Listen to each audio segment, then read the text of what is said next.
Oh my god. Alright. Hey guys, welcome back to another Blended live stream. I'm your host, Morgan Ozpin. And today my sister is beside me playing Roblox right now, which is great because that means that she won't be annoying me for the majority of the stream. but hello. But hey guys, we're doing another Blender stream. We're doing another common grease pencil animation stream for today. Grease pencil? Grease pencil is the the kind of object I use in Blender to make my 2D animations. Yeah, I call it grease pencil. Yeah.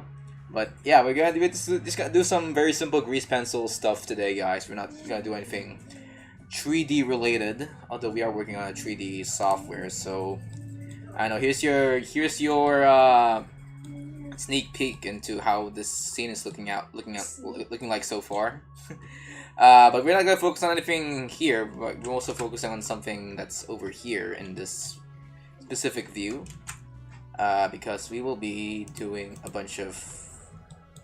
We'll be making a bunch of grease pencil frames to finish up this 2D animation. Like, my god, I don't think we'll be able to finish this this year, guys. So you might have to wait. I don't know which one will come out first, GTA 6 or this animation, but we'll see about that. GTA 6, not GTA 6 is... GTA 6 has been in development for like 13 years now. So most likely this animation will come out. If not, I'll be surprised. But anyway, let's just jump into it, shall we? Let me select this object. Go over to here. No, not here. Over here. And let's start drawing and yapping. Anyway, oh, I need to check whether my freaking audio is working. Alright. Okay. Everything seems to be working. So I know we have a mod to help me out with the behind the scenes of my stream. So I'm doing this all on my own, guys, as always. But okay. So what do we talk about for this stream? I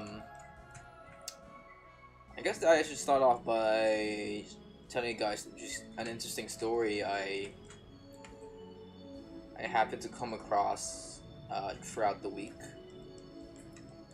And that is that I have been exposed to a couple of radiation throughout the majority of last week. So if you guys don't know, I am taking right now a Rowent genealogy class on the dentistry course that I'm taking in right now. And a part of the requirements that I need to do in order to pass this specific class is to take a bunch of periapical and bite-wing x-rays of my chosen partner for this class to show to my teacher. And I did a bunch of x-rays with him. Well, not really a bunch, but to explain, this is a two-man project. So, in order for me to complete this requirement, I need this specific classmate of mine to be present throughout the majority of my work here for this project. But the problem is that I am technically an irregular student. He is irregular student, which doesn't really matter. But what really matters here is that none of us have schedules that would give us free time to do this specific project. Because whenever I am free for an afternoon, he would be having a specific class, and when I am busy with stuff, he would be free in one specific afternoon. So there's really like no way for us to collab on this specific project. So but then all of a sudden we finally found a specific time slot last Friday to get our friggin' project up and running. To get these X-rays done.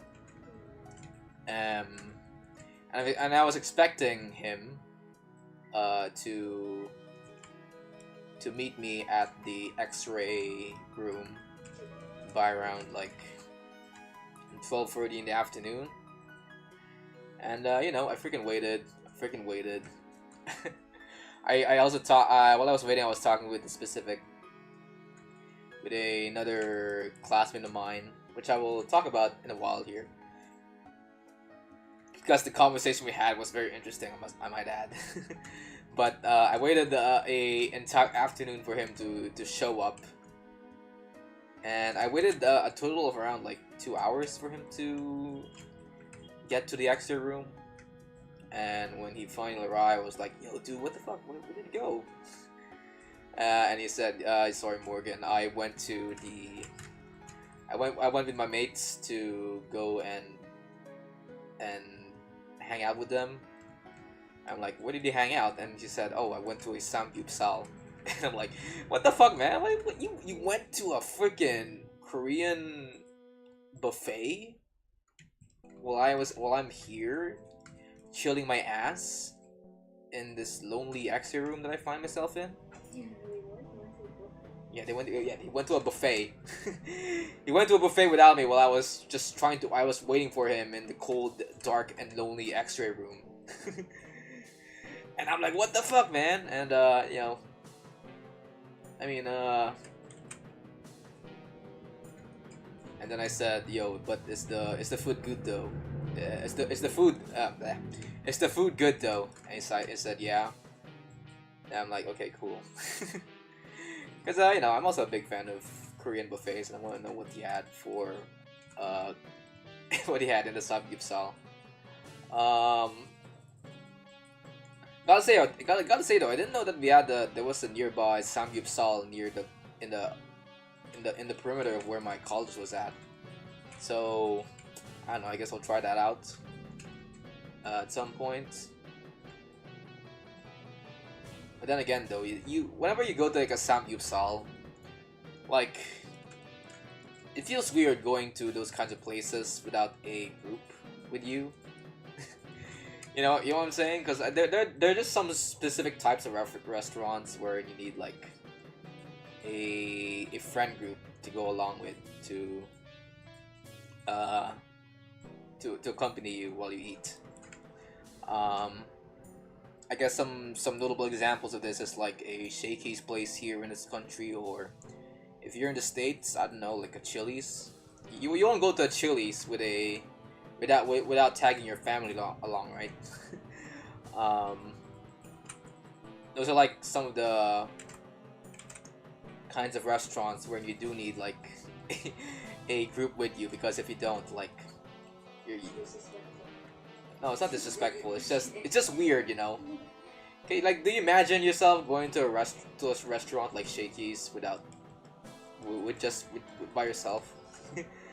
It feels wrong. It feels like I'm disobeying like the 10 Commandments of God, you know. So whenever I go to these kinds of places, I always make it a habit to go along with my mates. Although I have heard of some people that are not willing to go to a restaurant to any restaurant without their mates. Not just these family restaurants, but also like these simple restaurants like Jollibee or McDonald's or KFC. I feel like with those restaurants, you can. I feel like it's ethical code to eat there on your own, because it's just you're just there for a quick bite. You're not there to like hang out with people. It's not a casual dining experience, a fast food kind of establishment that you're entering. So people are expecting you to be a utilitarian whenever you enter these kinds of places. So you're just there to like to do a quick dine and dash and shit. But I've heard of some people that are like not willing to go to any restaurant even the fast food ones, unless they're like accompanied by a different person. And to me, I'm like, I mean, screw it. I'm just I'm just here to eat, man. If I'm going to Chowking on my own, I won't mind, you know. But yeah, after I was able to get into contact with my partner for this specific X-ray project, we did a bunch of X-rays. Not only was I the one taking X-rays of his teeth, but he was also taking X-rays of my teeth as well, because it's an exchange of, you know, of work between us. I do your work, you do mine, you know. Because we're all in the same class here, so she also has to do the same kinds of requirements. So I let him do some X-rays of my mouth, and when he finally was to be the one to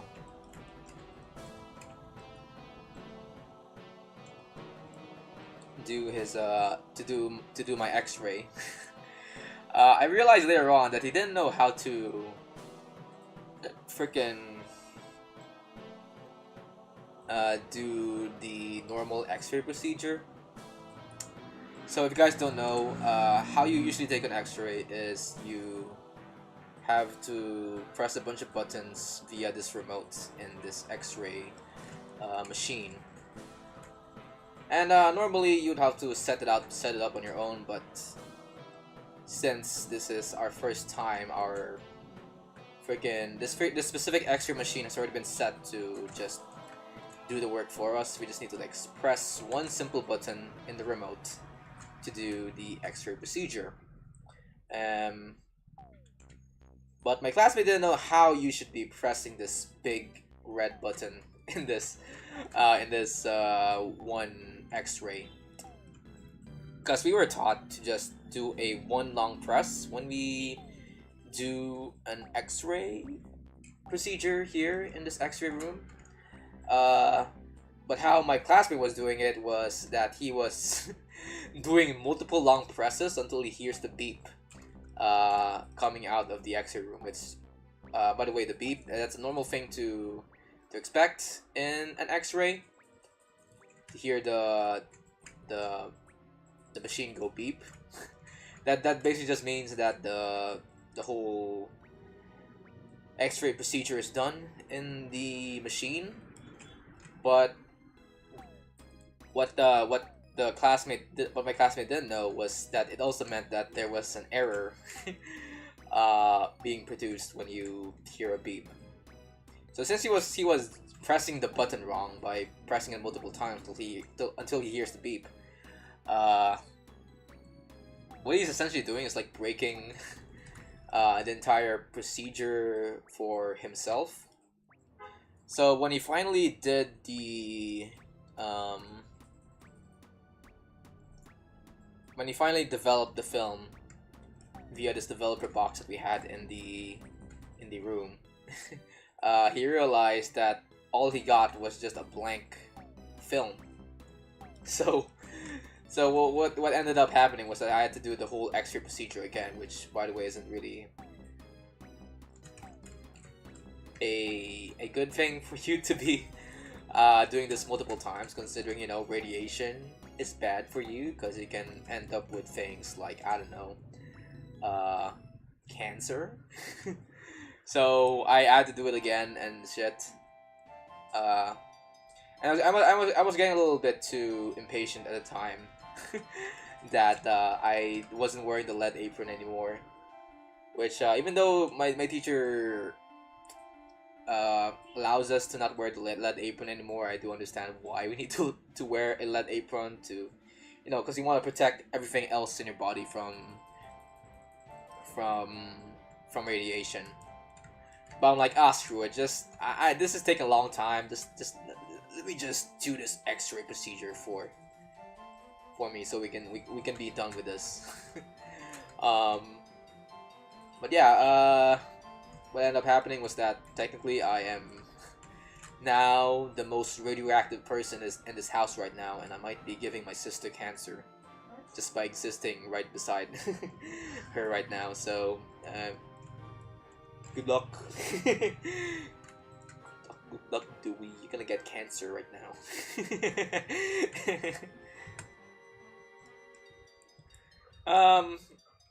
But yeah, that I guess was my highlight of my week so far. Is that I did a bunch of X-rays with my classmate, and even though there were some hiccups here and there, I think I pretty much enjoyed my time there doing a bunch of X-rays and shit. Although I don't know how relevant that would be in the present field of dentistry right now, considering that whenever I go to my parents' co-workers' clinic, they would never use this specific traditional way of taking X-rays in their clinic, because we now have digital devices to help us with streamlining the development of X-rays in our clinic. And you know, most of the time we just no longer use X-ray like physical X-ray films for our procedures and on the diagnosis of our patients' potential disorders and diseases.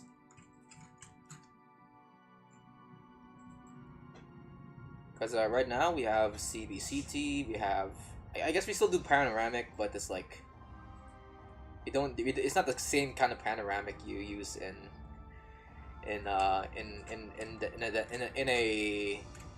a dental college like the one that I'm attending right now. We do more so because we now have like intraoral scanners, and that's just doing X-ray, doing the same X-ray procedure but better.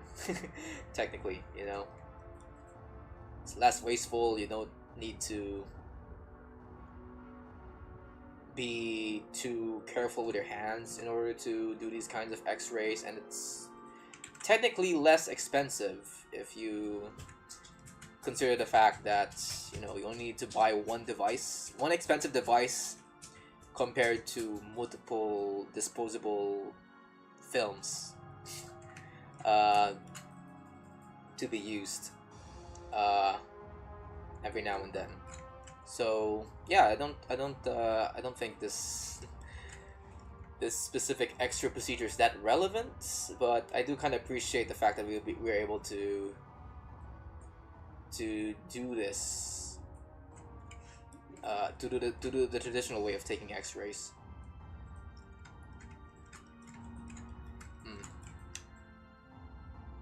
Anyway, that's it for my college. And I guess during this one afternoon, I later figured out what my classmates think of me throughout the entire semester. Because if you guys don't know, I'm pretty much working with a new batch of classmates right now. Because hey, yo, I'm an irregular student in this institution that I am attending right now. I don't meet up with the same group of classmates anymore because I took dental lab before, so I have a bunch of advanced subjects that I no longer need to take. So as a consequence, I am meeting up with different classmates from different levels. I don't really always have the chance to get to know, but during this one afternoon that I have with a classmate of mine, I realized that for the majority of the semester he thought that I was Australian for some reason. And I'm like, crikey, mate, where did you get that opinion of me? Where did you get that opinion of me, love? I don't know how he got that, where he got that hoax from. Was it my accent? I don't think my accent really. I mean, I know my accent is too English for some people, but no one ever thought of it as an Australian accent, unless there's something I'm doing with my consonants or something. But yeah, where did that come from? Like, I've seen some people mistaken me for, I don't know, a foreigner before or something, but never like an Australian, specifically an Australian. That sounds kind of weird. And I was like, yo, dude, you're racist? And it's like, nah, bro, I just thought that you were Australian for the longest time I've seen you. But yeah, if you guys are, I guess, new to this channel, I might as well say that I'm not Australian, I'm Filipino. I am a natural born Filipino. There's nothing Caucasian about me. It's just that during not really one, but during my elementary school years, I attended a English-speaking school that forced me to kind of forget about my language and learn more about English along the way, and that's how I was able to kind of get this voice right now that you're hearing. So I guess that's the reason why I am constantly mistaken for being a Caucasian white male, I guess. But my God, I feel like this is the kind of excuse that you would hear from some person like at school or something. Like, no, young guys, I'm not Chinese. I am Filipino, guys. Don't just ignore my freaking accent. It's that's nothing. If you guys don't know, like, Alex Go is like a supposed politician running for office one time here in this country, but then they later found out that it turns out she was actually a Chinese person living here in this country pretending to be a Filipino. So there were some, I guess some immigration complications in regards to what her real identity is as a person, and people were speculating whether he was like a Chinese spy living in this country. I would like to add more to it, but I really don't have any other information regarding that news, and I don't want to make this stream political, but hey, that's just, I guess, a fact that you may want to learn more about in this country. Speaking of my country, how's the weather, guys? We were recently like hit with a massive typhoon, or a tsunami, what do you call it? Yeah, typhoon. In this part of the world, we had a big whirling storm hitting Cebu, and then it came to Manila before it finally dissipated into a bunch of clouds when it hit the Sierra Madre mountains. I gotta say though, I think I was pretty much safe throughout the entirety of the duration of the storm, despite the fact that I live in a place that's known for having constant floods. Although not as constant floods as the one that we see in Cebu right now, but still, it's like I guess a part of Metro Manila that is known to have lots of floods. But hey, I was freaking safe. I know how to swim. I swam 15 kilometers once, so even if the flood did hit me, I would be able to swim to the nearest SM or something.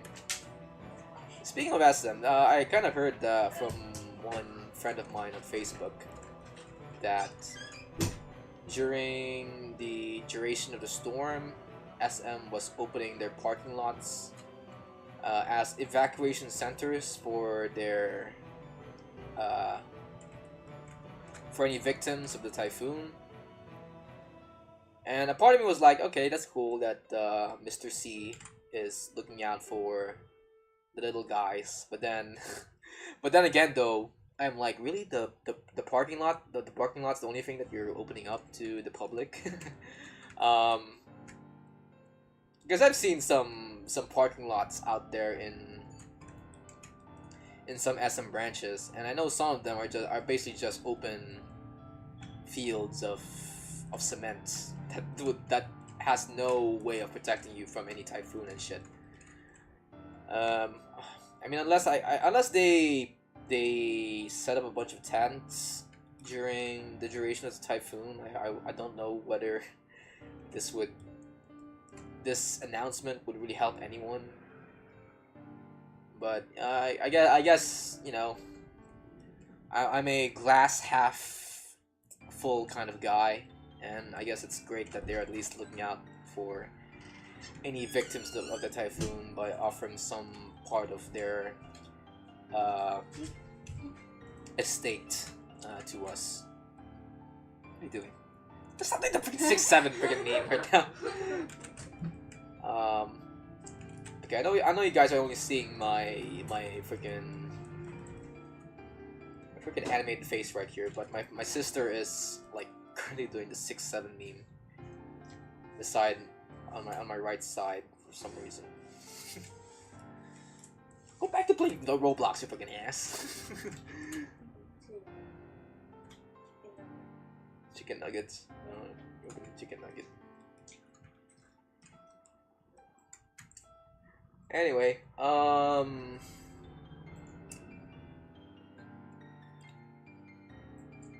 guess that's one thing that happened during the typhoon. What else? Oh yeah, I did see like a freaking announcement. I saw someone tweet something on X. Am I really calling Twitter X right now? Jesus Christ, what a society, am I right, guys? But anyway, on Twitter, I saw like a famous YouTuber tweet something on X, telling everyone that hey, he was like camping in the Sierra Madre and he blew a hole in the storm to to calm the surging winds that's happening in this country right now. and from that tweet alone, I know that he was like being not so serious with the tweet, because of course no one's really responsible for the dissipation of the typhoon when it hit the Sierra Madre. I think that's more so the action of the mountain range and how it's like a natural barrier against these kinds of typhoons. But I just kind of find it funny that VTuber decided to tweet on X saying that, hey guys, did you see the Sierra Madre mountains block the incoming storm from becoming any bigger? Well, guess what? That's me. I'm the reason why the storm is no longer a threat, and you should thank me like some kind of Superman or something. Anyway, that was great. That was freaking great.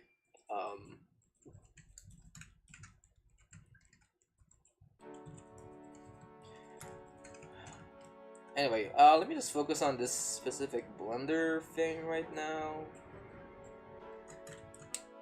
I don't know what else to say here.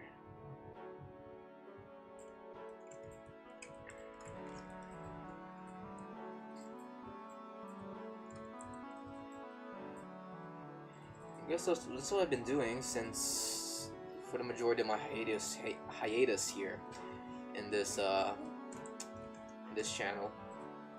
Oh, and also I've been doing another video project, not for this channel, but for a project that I'm working on in school.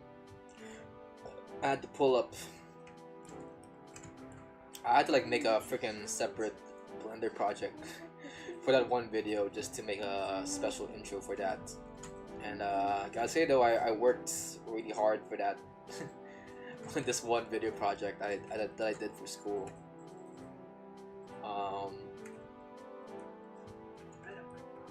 And when I showed it to my class, my classmates were like, "Yo, Morgan, what the frick? Where did you get these?" I didn't know you can 3D model. And the reason why they were asking me that is because, of course, they don't know about my life here on YouTube.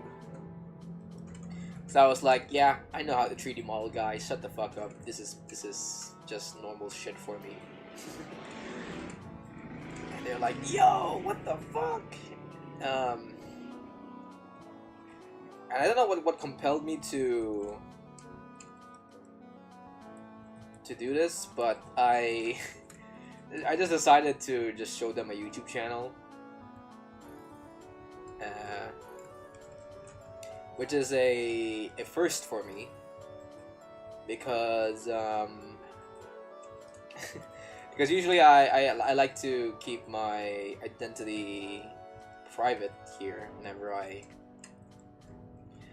want to, you know, I make it a goal to separate my real life from my YouTuber life.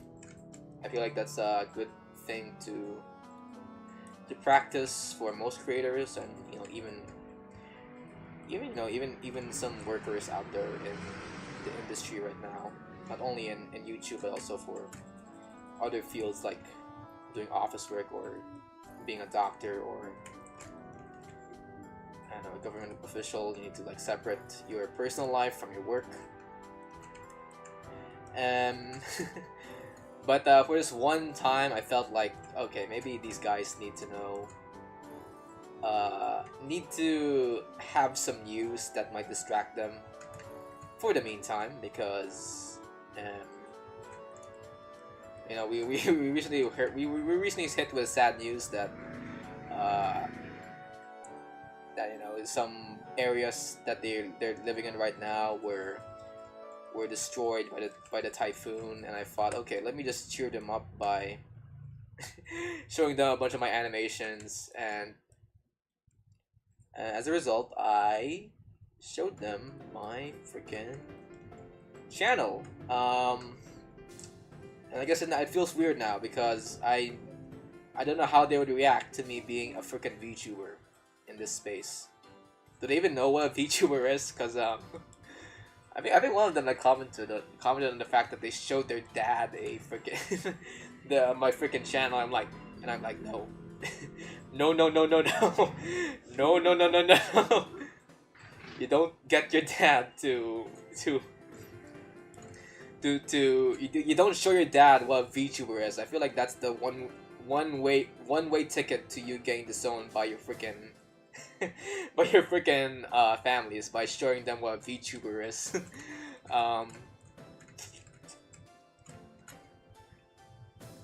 But I guess I'll leave you guys.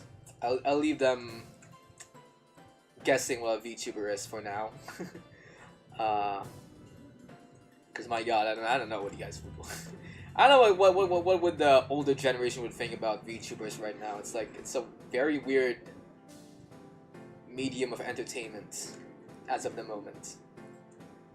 Considering how it's, you know, linked to Japan, and some people are maybe not familiarized with Japanese culture, and there are some degenerates out there. Not gonna lie, it's kind of like the same way we kind of look at the idol industry before K-pop was a thing. I feel like that's how most people look at VTubing right now. It's just that new of a concept for most people. Like, what do you mean you simp for a virtual person on the internet? Is that like, is that AI? And I'm like, no, I'm a freaking real person. You don't need to guess whether I am an AI or not. Although there are some people that are actually there are some VTubers out there that are actually AI. If you look hard enough, I don't wanna. recommend you some right now, just for the sake of your wallets. But there are definitely some out there. But for the majority of them, they're basically real people that are doing stuff, I guess. And I am basically the most vanilla version of them. Not gonna lie. If you wanna get into the VTuber rabbit hole, I don't know, if you like simping for men, you go to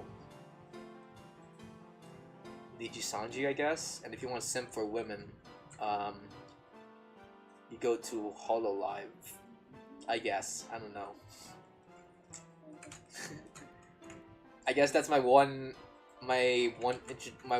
gateway to you guys if you don't know what VTubing is.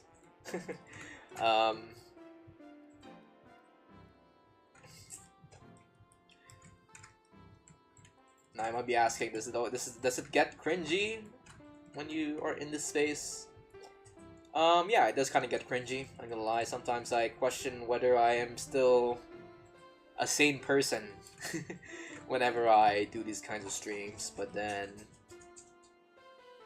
I don't know. I feel like, but then I touch grass and I'm like, okay, I'm still a sane person. I'm still a very sane person that is acting normal in society.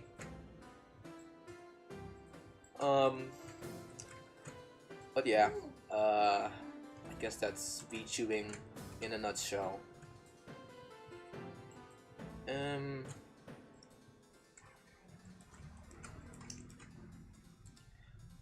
I also have to wonder whether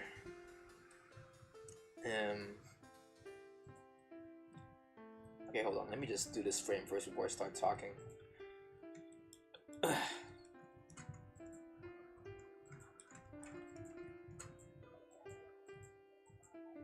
Okay, alright. Let me erase some of this shit over here. Should I color?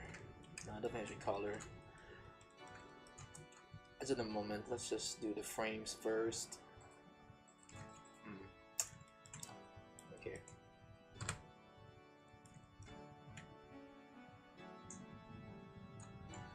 Alright, I guess if you're watching this, you might be here for my Blender tips and tricks.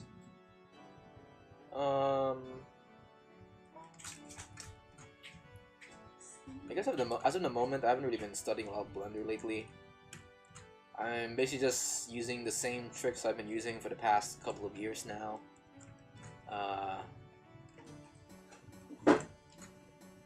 Again, I'm not really that...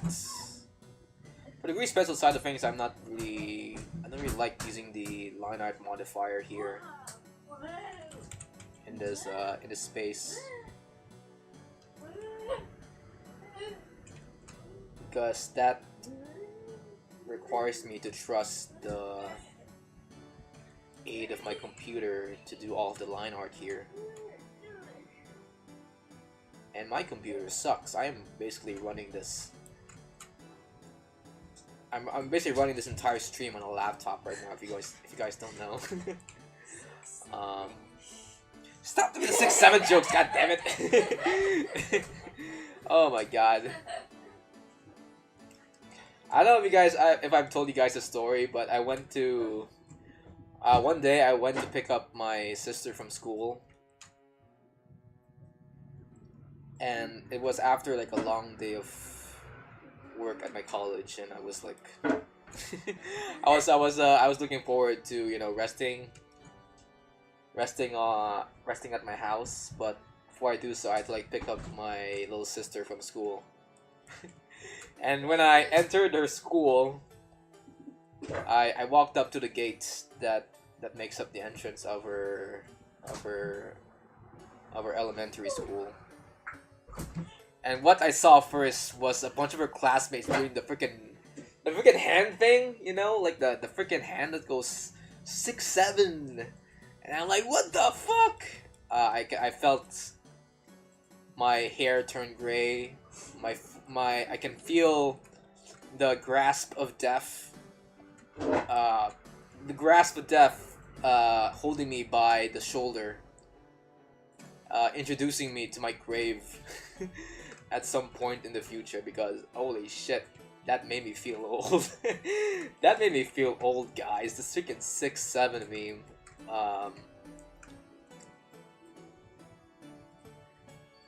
My sister came up here to do this organized event of her classmates doing the 6-7 meme.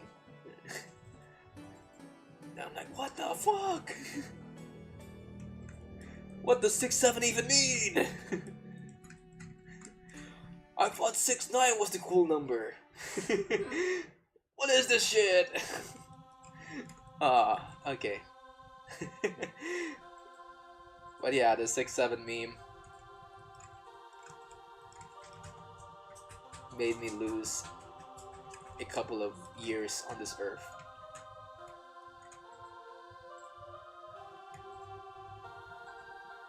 Whew. Okay, speaking of Blender, what was I talking about again? God damn it, 6-7. 6-7 is just in my mind right now.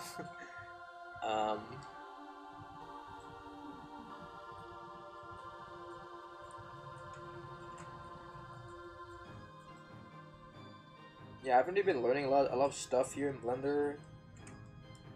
Some of the things I normally know right now. I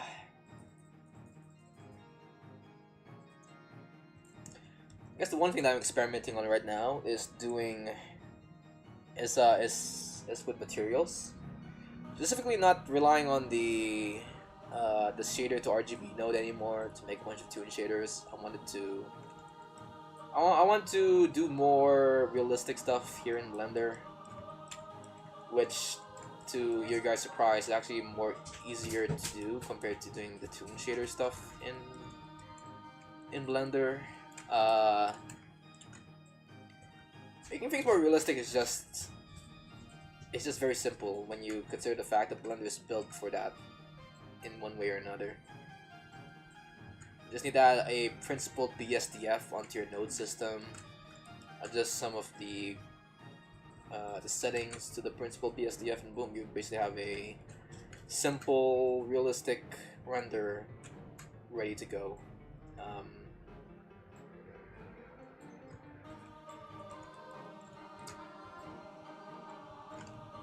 Not much to say about Blender as of the moment.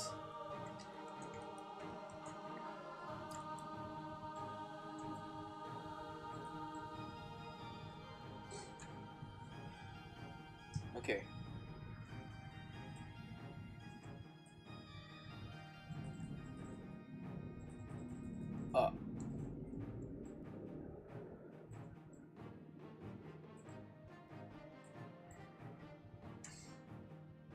Oh yeah, wait. I just realized that my mic... Is my mic quiet right now? Hold on. Let me check out my...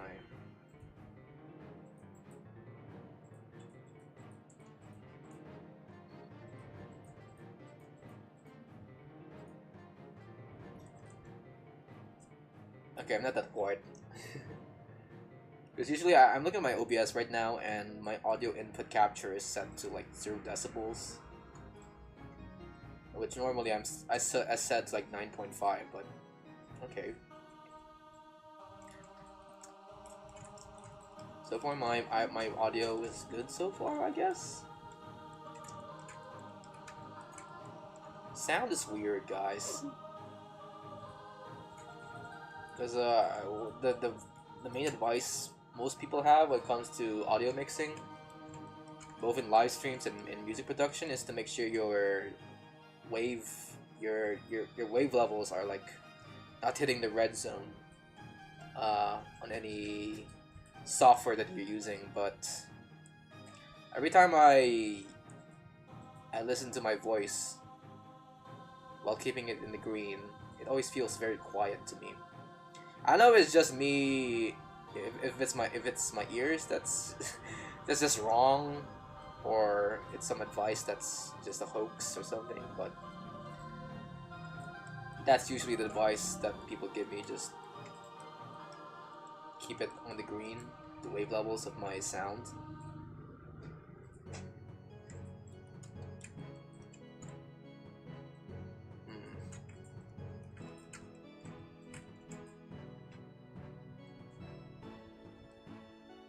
Well, I think we're almost done with the... Wait. Okay, we're almost done with this one specific part of the scene. And we can focus on getting...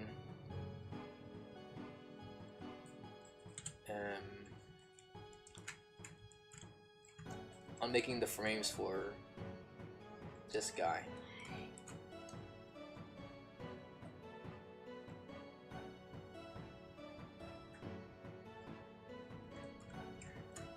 Ugh.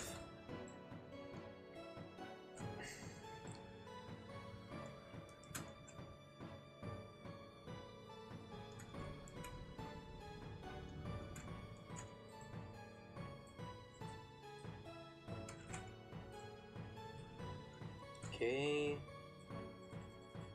Alright. What are you doing right now? I'm being chased by bears. Being chased by bears? What's your class right now, by the way? Huh? What's your class? I mean... alien. A what? Alien? Oh, alien, okay.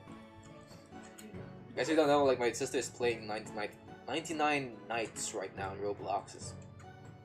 It's basically just a survival game that she keeps on playing. Not gonna lie, it's very fun.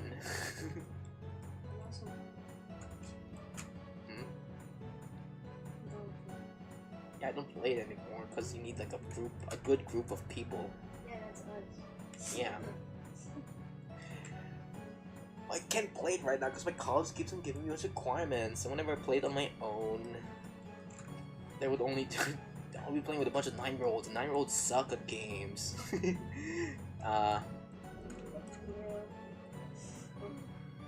Yeah.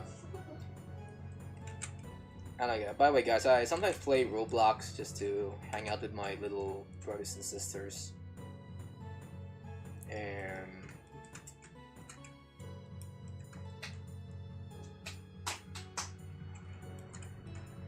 I don't know what to say.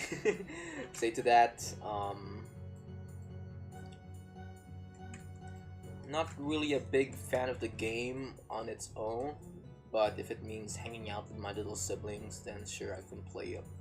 I can tolerate its immaturity, I guess.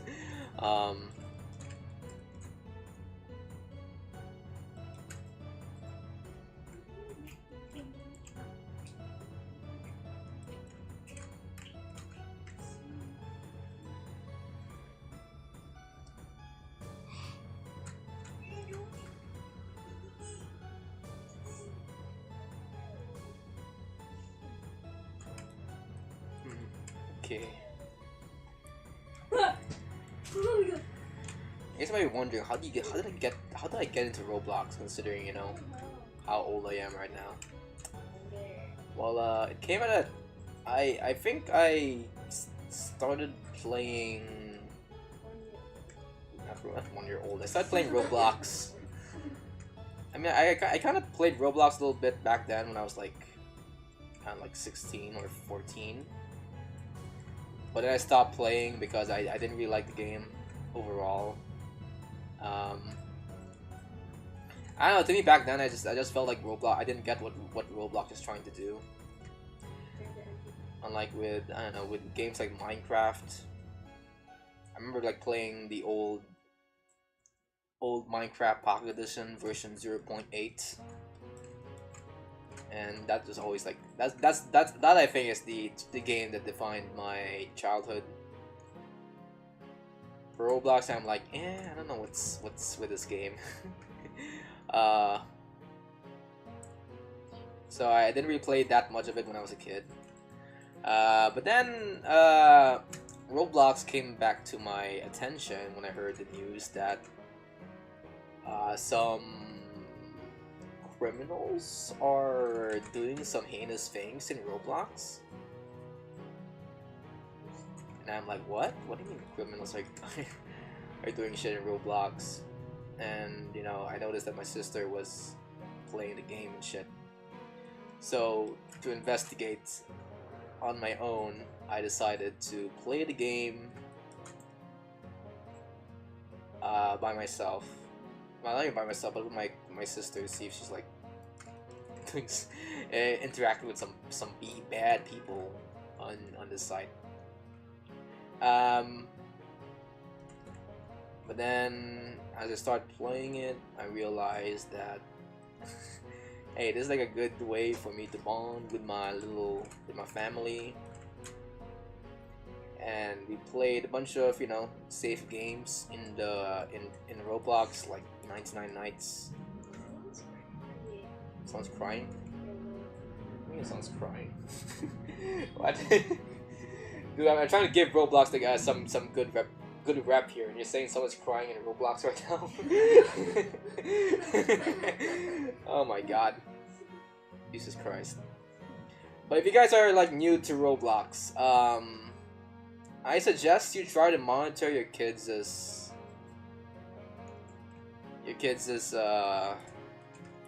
playing habits there in Roblox, because you know it can be like a gateway for some kids to get into gambling and shit. Not to mention there are also a bunch of apex predators there that you don't wanna know about. And that's why sometimes I guess every week or so I try to join my sister in some of her shenanigans.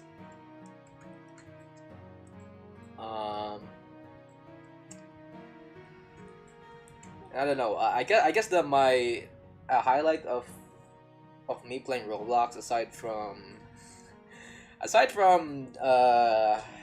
this game called 99 Nights is that I recently found this one server in the game called, what's it called, like Trade a K-pop Idol. And basically the whole point of the game is to collect a bunch of these cards that are basically just PNGs of some K-pop idols I don't know about. And it sounds dumb by concept, but as I start playing a little bit of it more and more, I don't know, some part of my brain just ignited the whole dopamine, my whole dopamine factory, and I don't know if it's just a number going up whenever I start trading with some of these with these cards with a bunch of people, or just something about this that just awakened my dopamine receptors that makes me want to play the game more and more. I feel like it's the same sort of mechanism that you get when you collect Pokemon cards or something. But yeah, I ended up playing this one K-pop trading card game in Roblox for more than I can chew.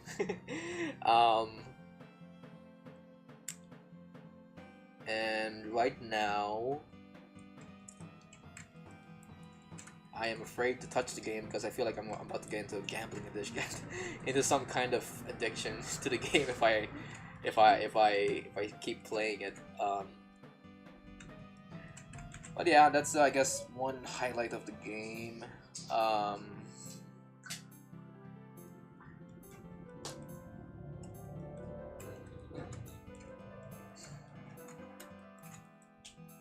I don't know, some people are quick to think that Roblox is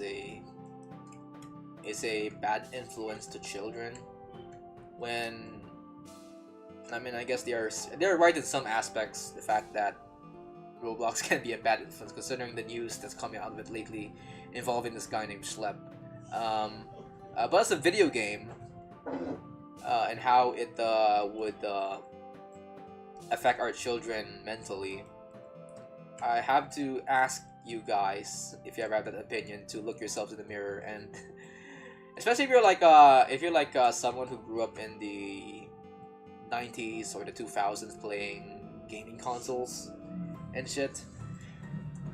You have to look yourself in the mirror and and wonder whether you are repeating the same kind of opinions that the news articles at the time would give in regards to some games like GTA 5 or um, any gun shooter game in the in the before years when video games are considered a bad thing for children. Because I feel like video games can be a great way for the new generation to socialize, considering that, you know, there are not many third places anymore for us for children to go and hang out and talk with one another aside from maybe school and shit. Video games are, I guess, now their way to socialize with their peers. And of course, I kind of understand that video games can also have some negative effects with some kids if you are playing too much of it. But of course, doing too much of anything would result in your in your children developing bad habits and bad behavior. So it's imperative that parents should step in and manage children's habits when they're playing video games. It's not really a black and white situation where you just you need to tell the lawmakers in your country to ban video games and shit. Because there are some gray areas when it comes to video games that you just can't ignore. Like for example, as I've said, they are a great way for people to socialize. Even in my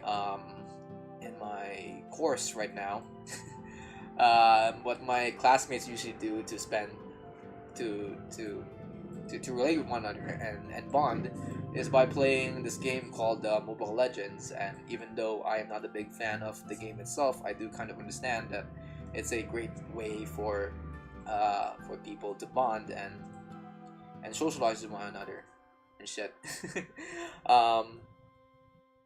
And that's great, especially for a course like mine, wherein we need to work as a team to do the cases that we want to do in the future, like endodontic treatment, oral surgery, dental implants. That's like you need like I know I've heard from my dad you basically need a team for that to get shit running. And small things like knowing how your team behaves could be the thing that could help or avoid or prevent you from doing your job perfectly in the workplace. So yeah, I feel like video games are just that team bonding exercise that the new generation needs. Then again, though, video games can also be too addicting if you don't know how to use it. Like for example, these gacha games that I'm now hearing more and more of in the news. I feel like these gacha games are. I mean, they still kind of have that same bonding effect with most games, but as a consequence, with these gacha games, they also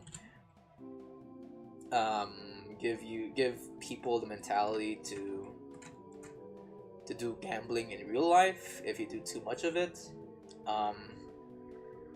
Because there are some I guess some mechanics in these games that are very reminiscent of how most casinos would try to get gamblers to gamble more of their money on. Like for example, loot boxes. Loot boxes are like bad ways. Are like underhanded ways for these developers to earn money from their player base by getting them addicted to the idea of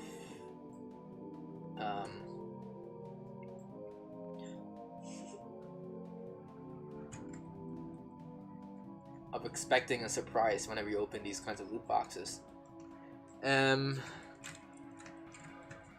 So yeah, there are some things wherein video games can be bad for some people, which is why, again, as I've said, you need to there needs to be some moderation to these video games, and I don't think that the answer to being moderate with video games by asking people to ban them or anything.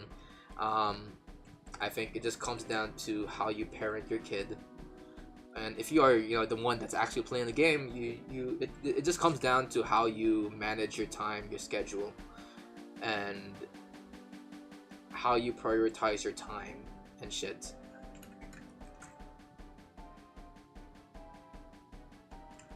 Guess at the end of the day, we have most things in life isn't always black and white, and that also comes with video games. Video games can be a good or a bad thing depending on how you use it. It's a tool, not a means to an end.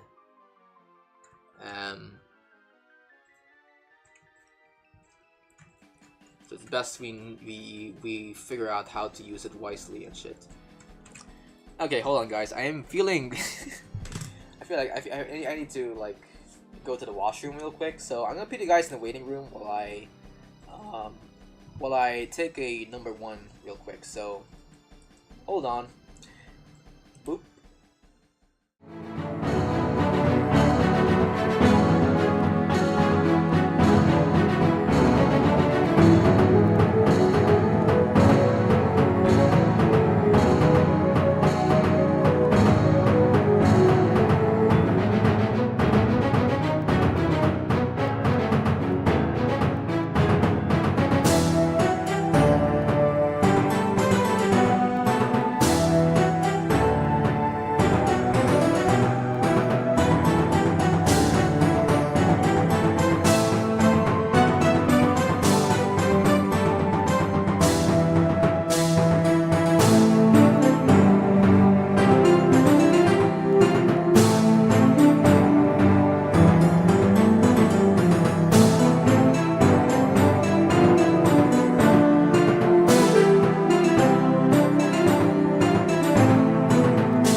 Good morning, guys. Sorry, good afternoon, guys. I am back. Let me just wear my glove here, because I don't know, like, guys. Every time I do these kinds of drawing streams, I feel this severe pain in my wrist whenever I draw, and most of the time, in order to combat this pain, I have to like wear this special glove on my right hand while I draw. Forgot the condition. It's called like what's it called again? I don't know. It's a common condition you get, that most artists get whenever they draw too much. I think I have that condition as well. I'm not sure. I haven't really diagnosed this with a specialist or anything, but I feel like that's something I'm suffering from right now whenever I draw.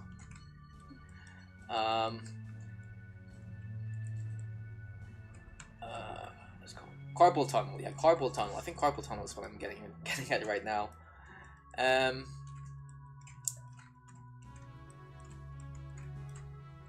But anyway, we're back to drawing. I'm gonna draw a bunch of these wrestlers aura forming right now, doing a bunch of promos, and yeah. By the way, speaking of wrestling, I've really been catching up with the latest wrestling news, but I've heard that John Cena recently retained, well, not really retained, but more so won the Intercontinental Championship against Dominic Mysterio. And I'm like, yo, this is great. This is I feel like it's the biggest news I've seen right now in wrestling so far. Oh wait, let me just. I think I'm drawing this thing wrong.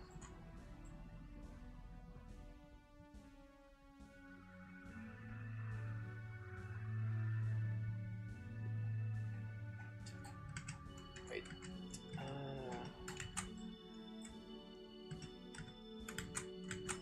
Wait, hold on, guys. I need to quickly get these frames here. Control C, Control V. Okay, there we go. Alright. Where was I?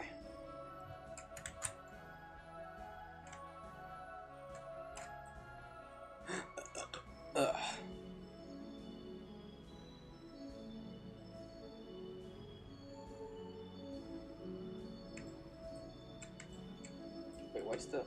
Oh! Wait, did I... Okay. Alright, wait. Okay, that... Oh, I forgot to make... Okay, wait, I don't start here. I need to start, like, right here, I think. Yeah, this is it. This is where it starts.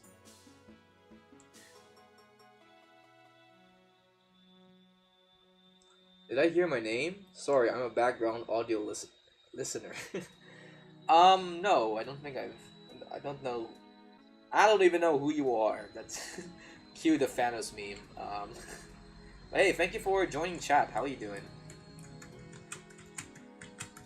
Anyway, I'm currently drawing right now, and I'm talking about wrestling here in this chat because I'm animating a wrestling scene here. Well, not really a wrestling scene, but more sort of wrestling promo scene. Hope you guys will enjoy this animation once I'm done with it. And when I'll be done with it, depends when I will release this. Because I've been in this game for the longest time now. And I'm not sure when I will finish this animation. Okay. Okay, I think it's imperative that I try to get rid of these frames, these lines. Okay.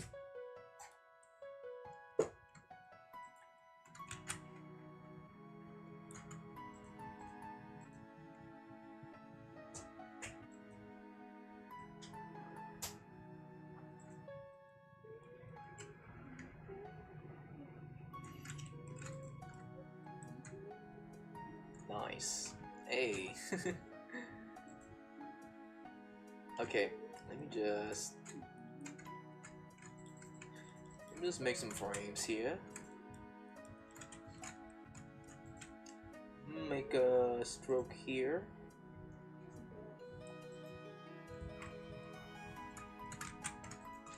Make another stroke here. By the way, guys, for our next stream,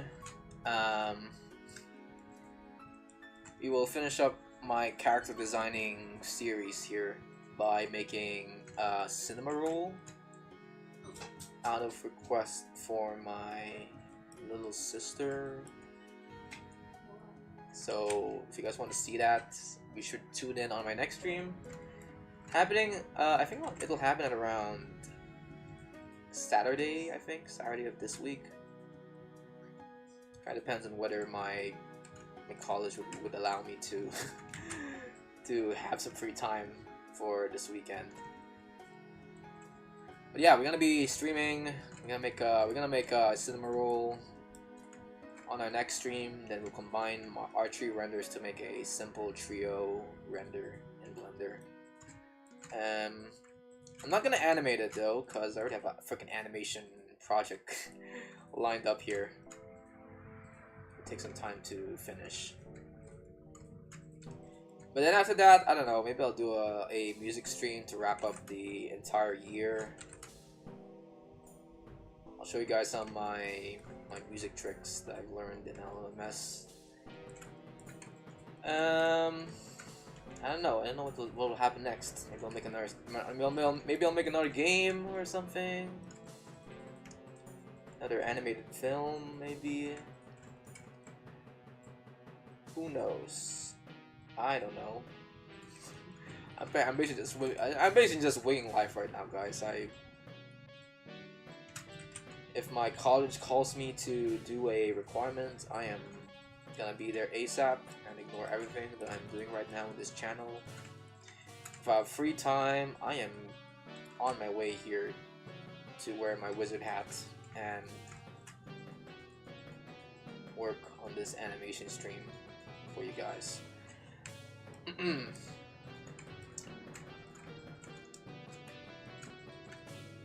Okay, let me just get this stroke over here. And then... okay.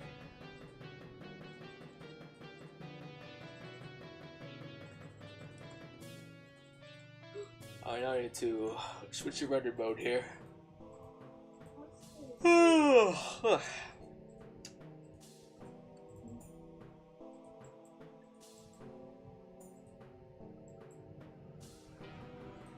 I feel it'll be hard making the frames for this hand, considering that I kind of adjusted its position here in the final frame. But we'll see.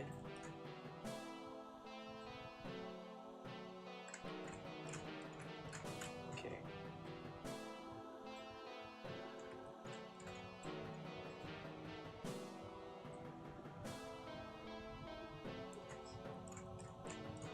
Okay, let's just make a bunch of circles like this.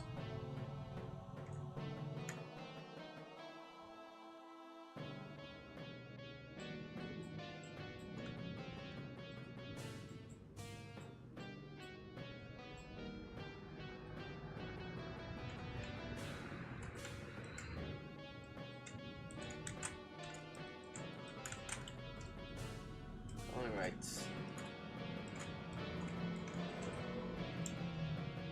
Make this, make this, make this. Okay, pretty much the same patterns. I can follow my previous frame strokes here.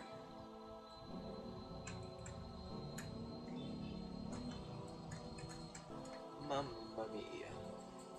Okay. I don't have anything else to say in this stream aside from the fact that I've been listening to a bunch of Epic the Musical soundtracks during my free time. I think I've already told this story before, but I feel like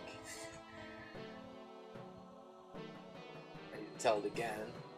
Epic the Musical is the best thing I've ever watched here on the internet.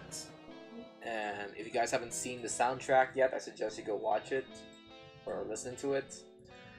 And these songs have been stuck in my head for over a month now, I think.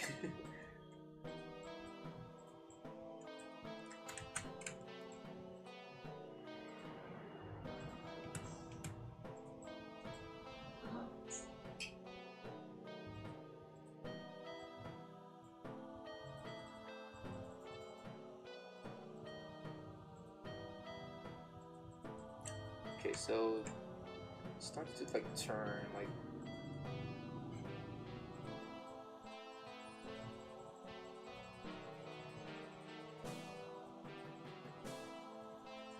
over here. Okay.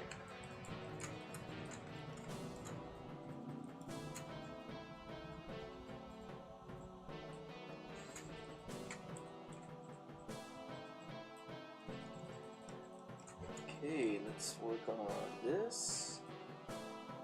Okay, nice.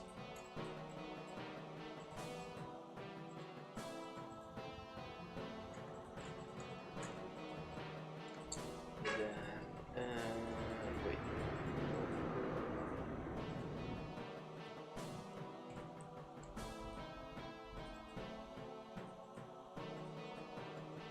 Okay.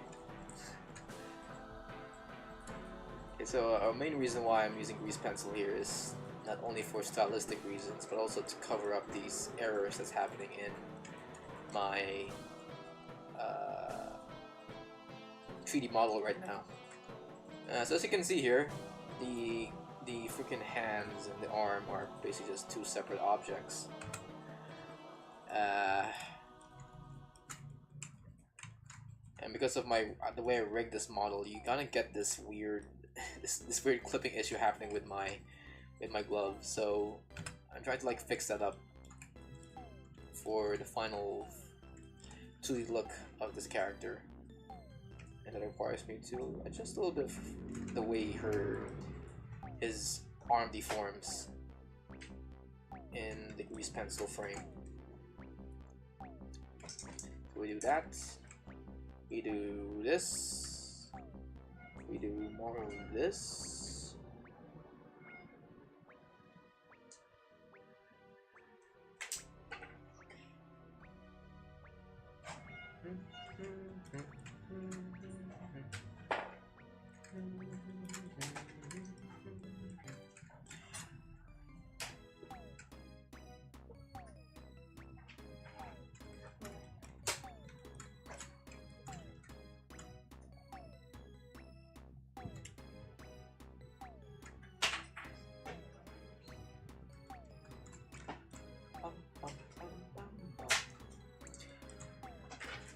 Oh, there we go.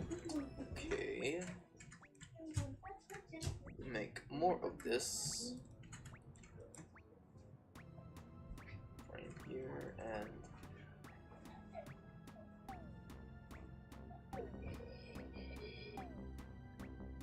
Oh my god. Hello. Wait. Hi. how you doing? My sister's jumping again in the background.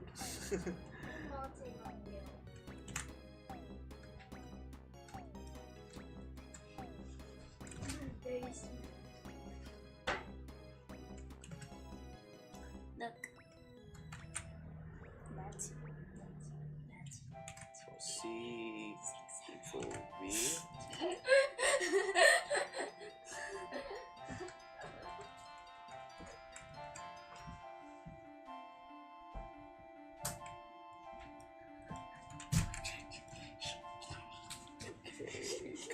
What are you doing? Having a stroke right now? Oh my god, you know what? Since you're here, I'm gonna put your freaking PNG in this stream. Hold on. Where is it? Is it this one? No, that's not. That's my self promo. Hold on. what? You're like 50 and you see yourself. By the way, guys, just to flex on my ego, go support me on ko-fi.com/thevanillalog if you wanna donate and support future projects of mine. Frick you, man. Hold on, I need to like. Goddamn, where's your freaking face? I need to get your face up in here. My face is over here right next to you. Where the hell are you? Well, where the heck is your face? I'm here. My face You're not here on this stream. It's just your. Well, yeah, I'm the mug now. It's just your supernatural voice that's echoing in the stream right now. Where is it? Where the frick is my? They chose to say Gosh Coca-Cola. darn it! Gosh darn it! Where are you? Just search it. I don't know the name of your freaking Just type Coca-Cola. Coca-Cola. That means it's under artworks or something. No, it's under. No, it's not there. Ah, there we go. This one. Dewey. Wait, no, this is a 3D model. Where's your freaking? So I don't care about you. I'll get a freaking 3D model up in here. Why not? There we go. Your bomb. I'm putting you Big over head. here. Wait, show only my eyes. Eyes. Yeah, this is you right now. See? That's you right now. Oh. Ooh, a message from chat. What's this? Huh? I don't use grease pencil or pure flat cell shader. I am aiming for a shader style equivalent to those loose cell shaded gacha games like I don't know. The game has Knight in the title. Oh, like Arc Knights. What? Yeah, I feel like we kind of use the same materials, except with Arc Knights, I feel like they have better topology compared to mine. So, yeah, you wanna like how's it called?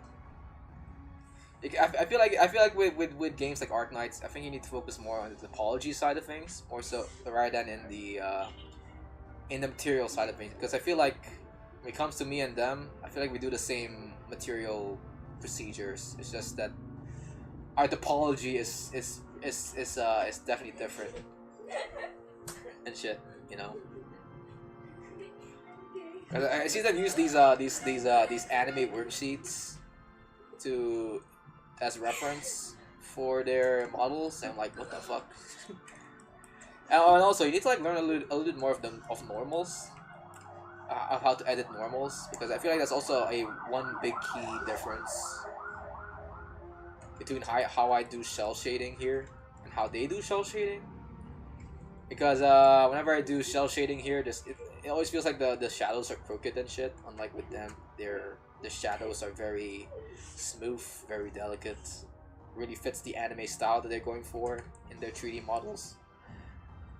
Whew. Anyway, I really don't have any opinion on that, considering I don't do that kind of animation. But I'm not gonna lie, I'm pretty interested in how they do it, because their work is cool as shit. Well, I guess I may have to edit some parts of this. What are you doing right now? Why are you wearing my freaking... Oh my god. Why are you wearing... Why are you wearing my Teletubbies pajamas? If you guys don't know, every time I sleep, I wear this... Because my one day, like my mom brought me this Teletubby onesie for Christmas, for a Christmas party, and I came to realize that this one Teletubby onesie is pretty good pajamas to wear whenever I sleep. So every time I sleep, I just dress up like the red Teletubby from that old Teletubby show for some reason. Not gonna lie, guys, it's a very comfy thing to wear while you sleep. Go away, you freaking slapping my arm, what the frick?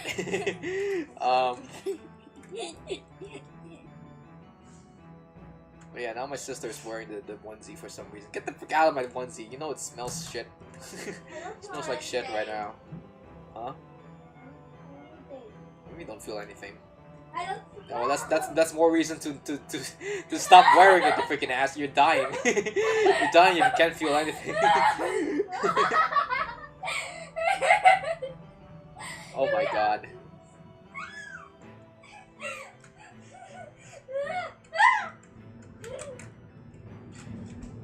Oh well. I guess I'm pretty much expose you guys to my weird sleeping habit. What are you doing right now? Guys, my sister's jiggling again. Please make her stop. Oh my god.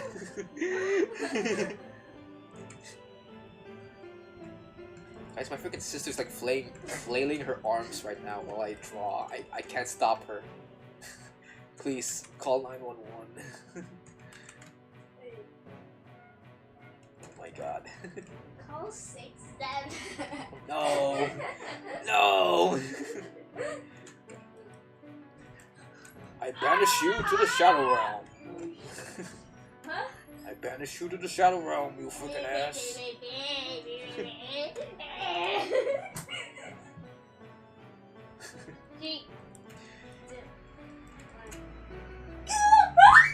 Yeah, this is another reason why I don't stream, guys, because my sister can be one hell of an ass in my work. Oh my god.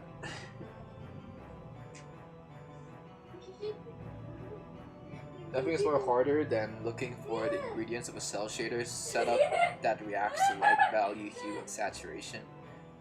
Yeah, it sucks. Because you're like focusing less, you're focusing less on your model and more so how your light is set up in your scene. That's the one thing I noticed when it comes to cell shading. can't just place your lights anywhere. It needs to be in a specific place for it to work. Oh my god. Stop slapping me. Stop slapping me, you freaking ass. I'll stop slapping you. Oh my god. My ghost. I'm trying to run a freaking blended tutorial live stream here, and you are being an ass right now.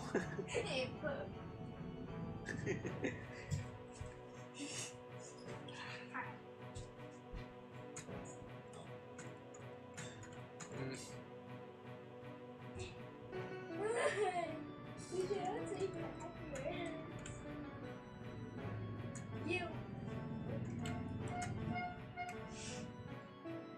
just swear. Yes, I know, and I don't care. YouTube, you just swear. No, don't tell YouTube. Don't tell YouTube Daddy, please. I don't want to get banned on this side. I said to win my friends in Roblox and I'll eat, but this is what I'm doing. Oh my god. That thing jumping jacks, oh my god.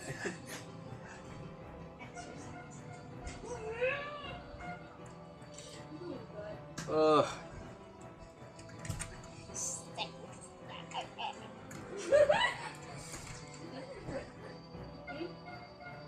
Then growing up is realizing that you're no longer the youngest guy in the room.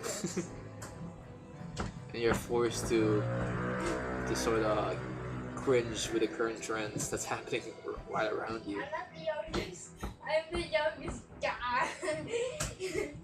In this group. I'm a guy. Oh my god. Wait.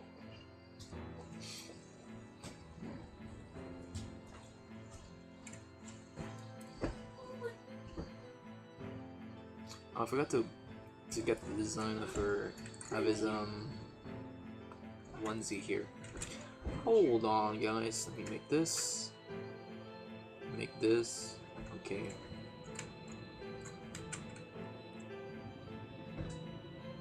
There we go. And then. Enhance that. Why do I need to know that you guys can do a handstand? Why do I need to know that you can do a handstand right now? Yes, that's impressive. You do that every day. You're always upside down, never look at you. I guess that's why my classmate thinks I'm Australian, because you're always upside down. My family's always upside down for some reason.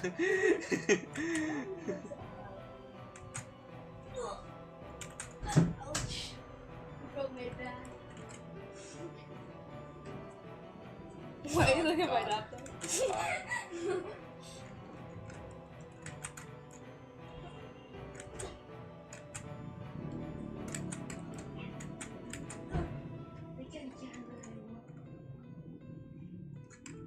Alright, let me just make a bunch of these squares. Oh my There god. we go. I did a handstand for 3 seconds. Okay. Okay, that's normal.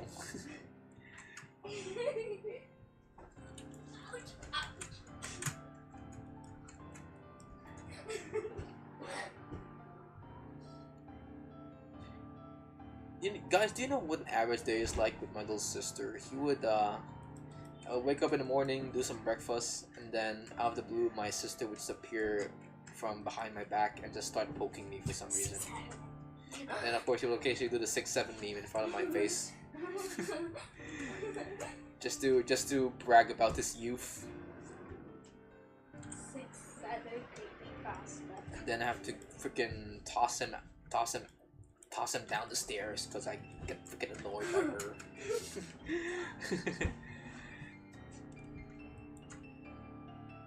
But of course, my sister's immortal, so she does the whole thing again and again. Ouch. And this entire household has just become my own personal hell.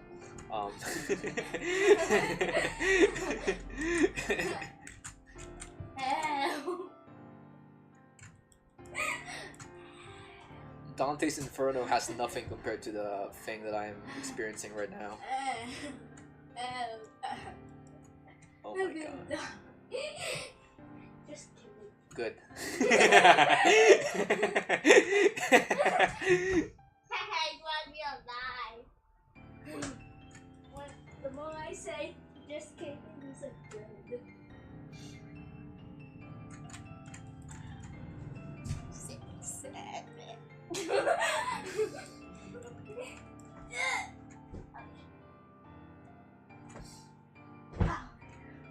Alright, let's just make the hands. I did it. Ow.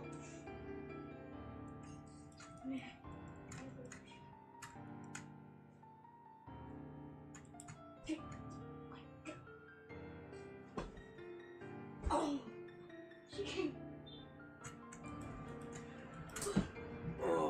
Oh my god.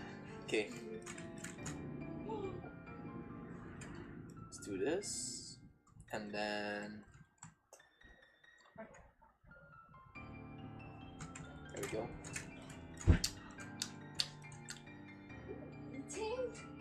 No, I'm chapping my lips because my lips are feeling dry. I think this means I need to drink some water. Hold on. I drink it all. Oh my gosh, I'm gonna stand up from my seat real quick just to get my thing. What? 6-7 has gone so big that I found it on a random small stream.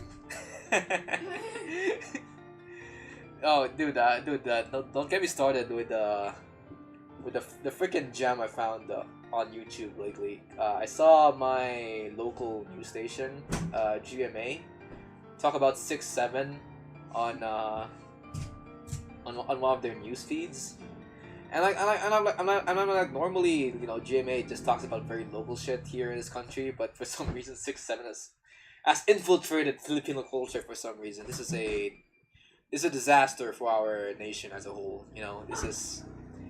I think 6-7 is a sign of a recession if you really think about it. You know. But anyway, let me just go get a jug of water real quick. It's like behind my room. Get the frick out of here! Oh my god. It's not. Where the frick is my It's freaking? not here. It's not here. I'm gonna get my jug of water real quick.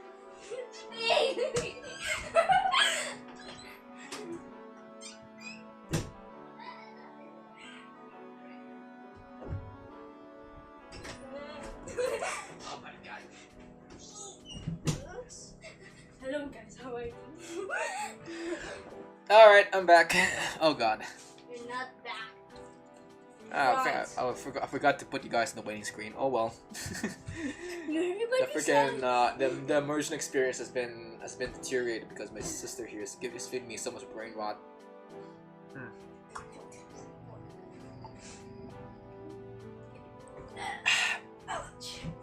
Alright, let's continue. What are you seeing right now? Thank you. Aliens. Aliens? Let me see that. Yeah, my chat just said aliens here. Aliens? Yeah, I am an alien. Yeah, speaking of aliens, do you guys remember Ancient Aliens? That was a very weird show back then, was it? I remember back then I used to like watch that show religiously in History Channel back when cable was a thing. And you know what the most crazy part is about me watching crazy aliens or watching Ancient Aliens back then? It was that I freaking believed their shit for the longest time.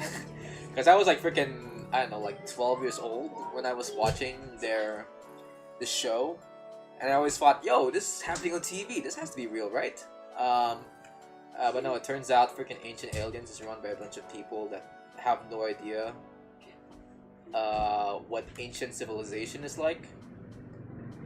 And and that, you know, freaking, and these same hosts are the same kinds of people that don't believe in the fact that, oh, that don't believe in the fact that that non-white races are also what's it called, like, capable of doing extraordinary things back then. You know, because I feel like what the problem with Ancient Aliens as a show is that they always assume that, you know, if you are like a person living in, you know, in in a non-white country, they would assume that that the extraordinary things that you see there is actually made by aliens, not made by actual people that lived there long ago. Um, that's, I guess, the one criticism I have with Ancient Aliens, and also the fact that they are also doing some illegal stuff in the show, like destroying a bunch of ancient artifacts whenever they film a episode of the show there. I know, it's a weird thing looking back at Ancient Aliens right now.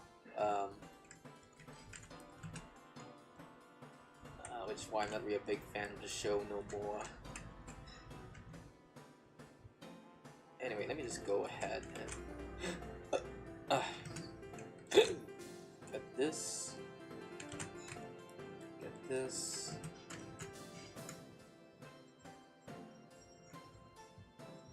Let me just erase some parts of this.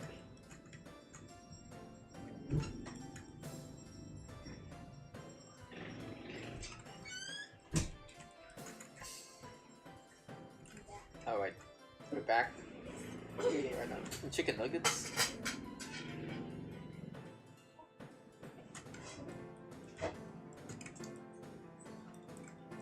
Alright, let me just go ahead and make a bunch of these stuff here. You knock my freaking earphones out of the way? My god.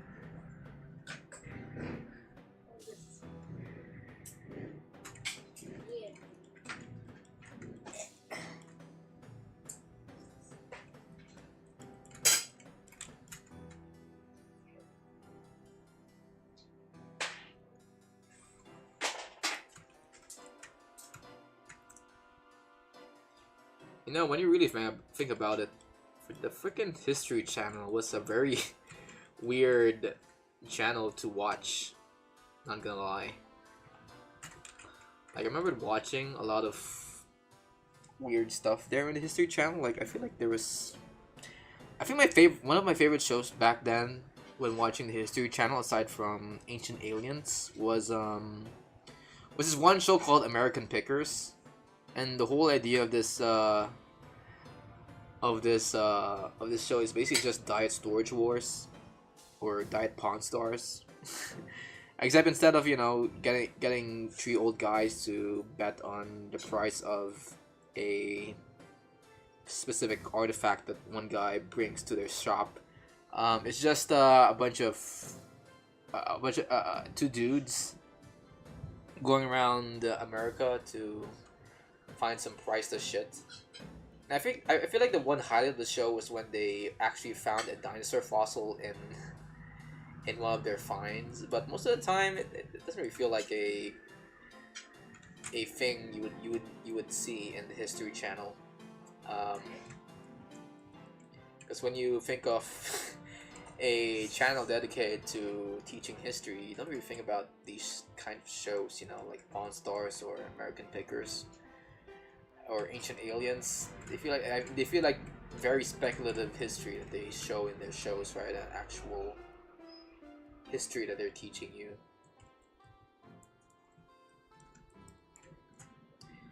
I feel like I've gotten more insight on history via Kunk on the Earth, more so than whatever these guys are showing right now in the History Channel.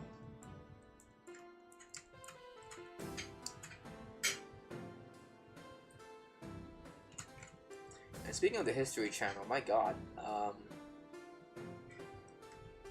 I think I also religiously watched Pawn Stars back then. I don't know. I just kind of like the fact that the fact that I'm watching two guys debate on a price of a specific thing while giving some historical facts along the way. But then I think the line crossed for me when they started doing the spin-off of Pawn Stars called I forgot the name of the spin-off, but it's basically just a game show version of Pawn Stars wherein the same free pawn shop owners decided to do this whole game show mechanic on this studio audience, and every now and then they get these contestants to bet on the or to guess the price of a certain antique that they have in their store, and I think the price the grand prize for winning this is I think it's either money or getting to own some of the antiques that they're having in the store. And I feel like that was a very boring concept to make a spin-off of for a flagship show in the History Channel. It's kind of like, I don't know, it's kind of like making that Squid Game show on Netflix, you know. The quality just doesn't match the actual show that it's based on. And I guess that's when I just stopped watching Pawn Stars. Is that one game show. It felt very boring and shit.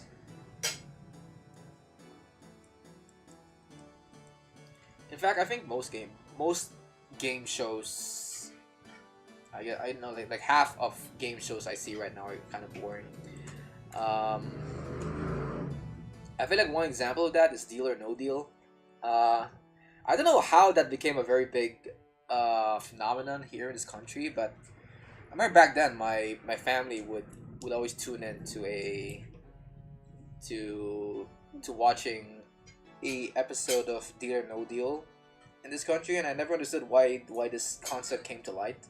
It's basically just some people guessing where the grand prize is in a number of briefcases. And I guess the only game-changing thing about the show is that you get some help by calling a bunch of people on the phone, and you get to make some deals with some faceless person on the phone as well, in case you are not confident with your choice. Ghost channels on TV are the most unrealistic. Oh my god. You know, that kind of reminds me of when this isn't really a history channel show, but it is a show that I did see sometimes on a channel called TLC. Because I remember there was this one show that came out there called Celebrity Ghost Stories, and I think this was my first introduction to like horror as a whole, as a genre. Because even though I didn't know any of the celebrities that came out from this show, I was still kind of intrigued by the fact that I'm watching a supposedly real story from a person. And this usually like, I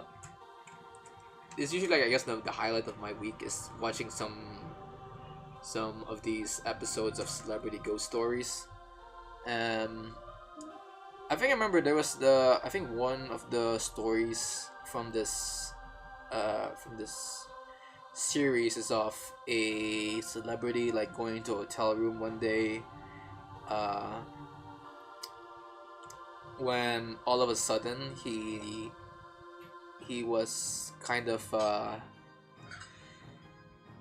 don't know, he sort of found himself in a room somewhere in the hotel, and in this hotel room there were a bunch of these haunted things happening, like a ghost appearing in the wall, or something happening in the mirror and shit. And when he finally came to the lobby of the hotel, it was soon revealed that the hotel room that she went to didn't really exist at all, or at least didn't exist anymore. And his the hotel room that he went to was actually a hotel room that was once there in the hotel room, but after some renovations was no longer there for some reason. I don't know, it's a very compelling tale, I think. But I think looking back at it, it feels like a very bog standard horror tale that you can watch in, I don't know, in some YouTube channel here in this site. It just didn't but to my 12-year-old brain, it felt like the most compelling story that I've ever witnessed, because it's coming from a supposedly real account of someone. And I guess that's the reason why I got into creepypastas back in the day, because it's like, it's assuming that the story being told is actually real and not fake. I guess I'm always a sucker for those kinds of stories, you know? The lore, seeing the lore behind these things. But anyway, yeah, that's I guess my one insight to ghost shows on the site.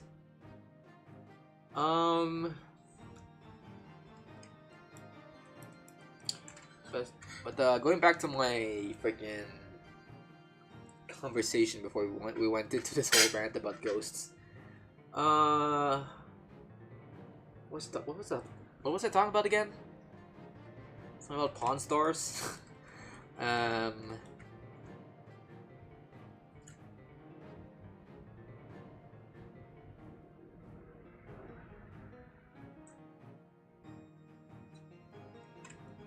Oh yeah, game shows. Game shows. I feel like Deal or No Deal just feels like a very weird show to get invested in, as well as The Price is Right. I don't know what's so compelling about the show aside from the fact that you're guessing the price of some weird some product that you can never buy in your country because it's a show from across the globe.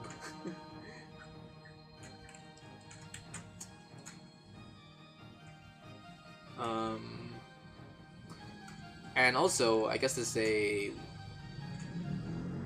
another thing I don't get. I don't get Jeopardy when I first watched it on my own, because I didn't get the idea of trying to guess the question to an answer that they give you.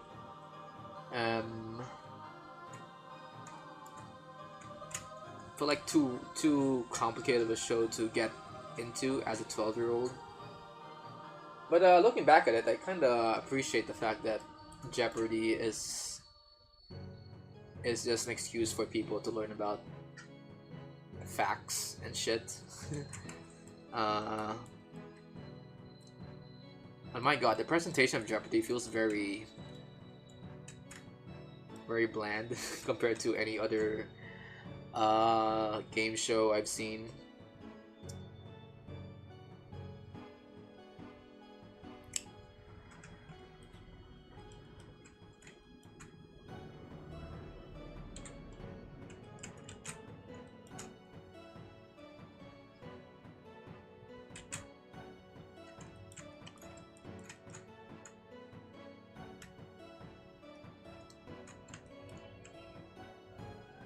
I'm gonna recommend to you guys some game shows that you should watch. American Ninja Warrior feels like a very compelling, a very compelling show because it's basically it awakens the same dopamine receptors that I get when watching a Minecraft parkour map back in the day, as well as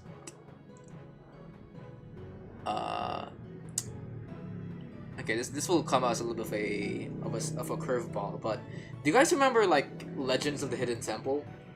I've seen that. I've seen some reruns. I've seen some reruns of it back when I was like in kindergarten. And for the longest time, I never really knew what the name of the show was because I can only remember it through my vague childhood memory.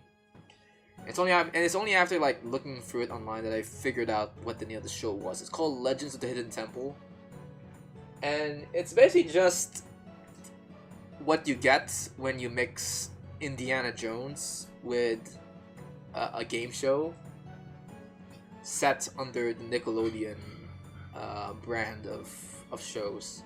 That's basically what Knights Legends of the Hidden Temple was. It was such a to me, I feel like that sounds like a very fun concept. The fact that you're going through these Aztec-like obstacles while you solve puzzles and do a bunch of these obstacle courses, and it always gets me hyped whenever we get to like the final obstacle of every episode. And it's basically just a whole run through a temple that they've created under their studio with all these booby traps and puzzles to work with. It's such a fun concept. If you guys want something to watch in the weekend, just go watch some reruns of Legends of the Hidden Temple. I'm pretty sure that's the name of it, right? Let me see. Firefox.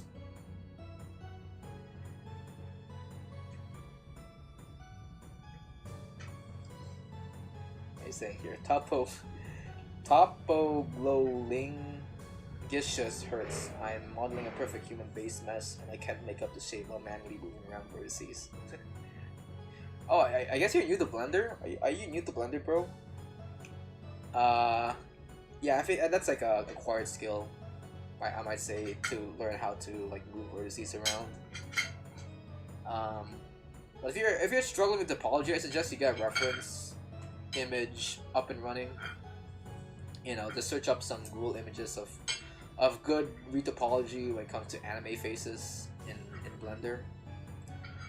I feel like that's my one advice for you if you want to get into topology in Blender. Anyway, what's the name of the show called? Legends of the Hidden Temple. Yeah, this one, Legends of the Hidden Temple. It's a gold standard if you wanna like know more about the golden age of Nickelodeon and shit.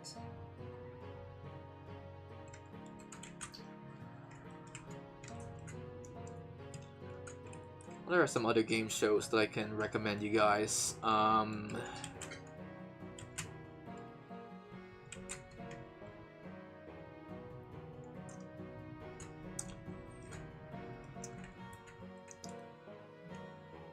said American Ninja Warrior, but there's also... Because I remember back then I used to watch religiously this channel called Game Channel, which is channel 116 back in the day in the Philippines, and they usually do reruns of some old game shows there. So I feel like it's pretty hype. But I remember in one of those shows there was this one show that stood out to me. I just couldn't remember the title of the game show, but I think it's like, I think it's one wherein they just one that's like sponsored by Hasbro, and the whole entirety of the game show is just these contestants playing lifelike well-known Hasbro games in the game show and shit. Like they played like Pictionary and stuff, or like lifelike Scrabble there. That was a very fun show to watch. What else is there?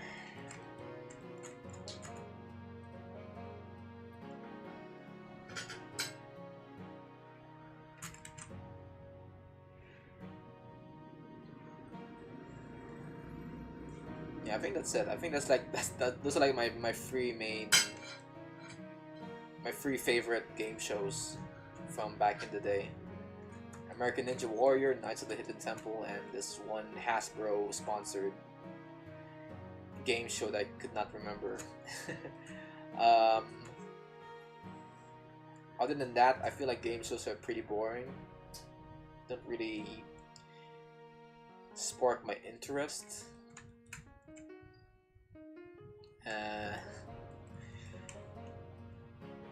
Yeah, there's really nothing.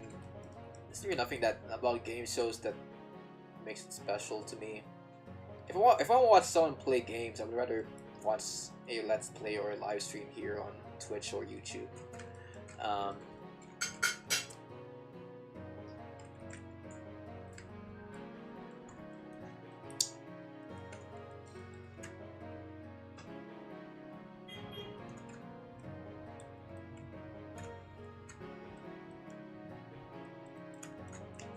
So yeah. Okay, let me just go and make some of the strokes here.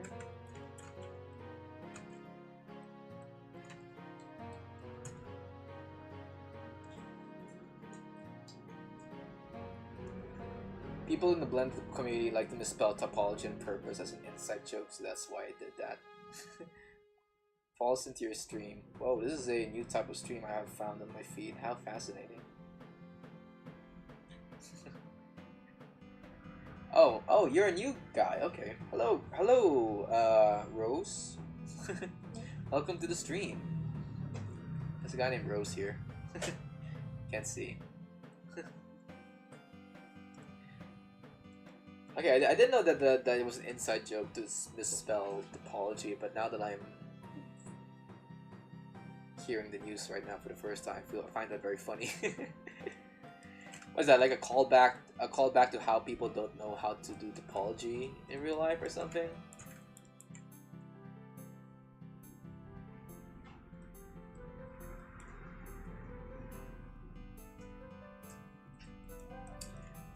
Oh well.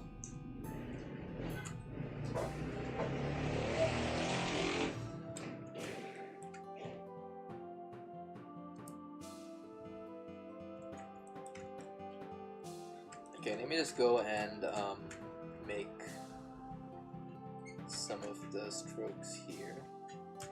There we go.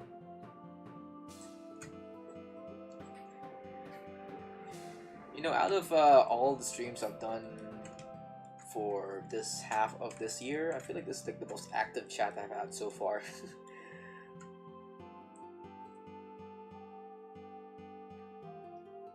I have mad respect for people who can do 3D stuff, haha. I can't do any of that, but damn, it's cool. You know, surprisingly, you're not like the first person to tell me that this week.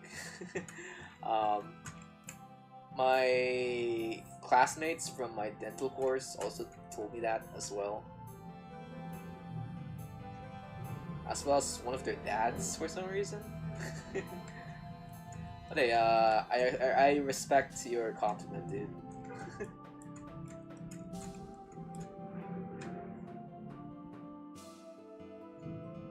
But as of now, I'm not really doing anything 3D related. I'm just doing a bunch of 2D stuff here in Blender. And by 2D, I mean, you know, some grease pencil stuff.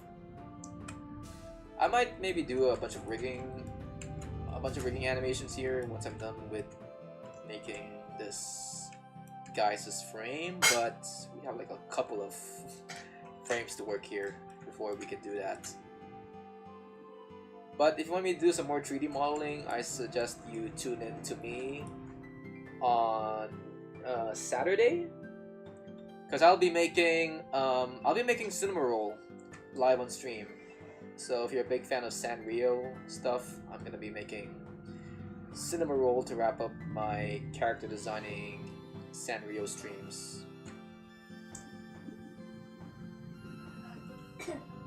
I was scrolling YouTube looking for streams that might have paid off for me. It's still cool, making music is cool and all, but also kind of eh. Oh well. Anyway, cool to see that you're here. I'm just gonna be doing some animation here. Oh, you're saying it's nighttime for you? This is it's basically still the middle of the afternoon for me on this side of the world. So I'm guessing you are from America?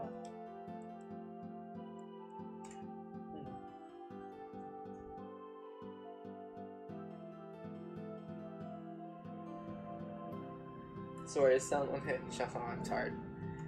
Don't worry, dude. That's cool. It's cool. Anyway, let's get to work. You know, most of the time when people watch me, they usually put me in the background while they do other work. Because my main audience for this channel are just people who are just willing to get someone to work with them. Get someone to, I don't know, feel like they're working with someone else or something. So I think the best way to enjoy my streams is to put this in the background while you do your homework or something.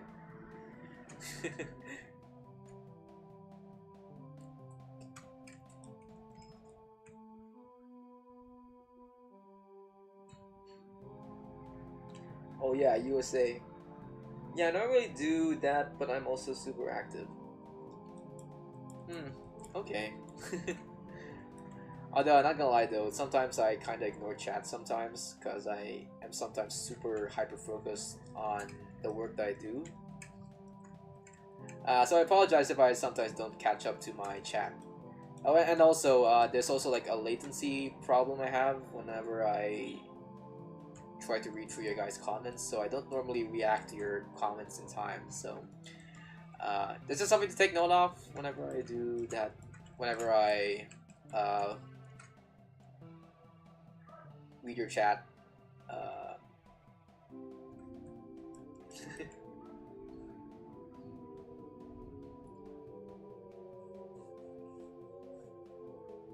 For example, at the moment, I'm commenting on your stream, doing a little math homework, and completing the song. SLG, work is important. Dude, preach, you're preaching, my brother.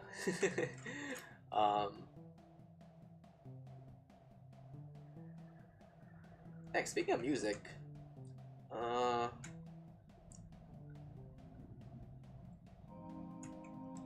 haven't really done any music related streams in a long time.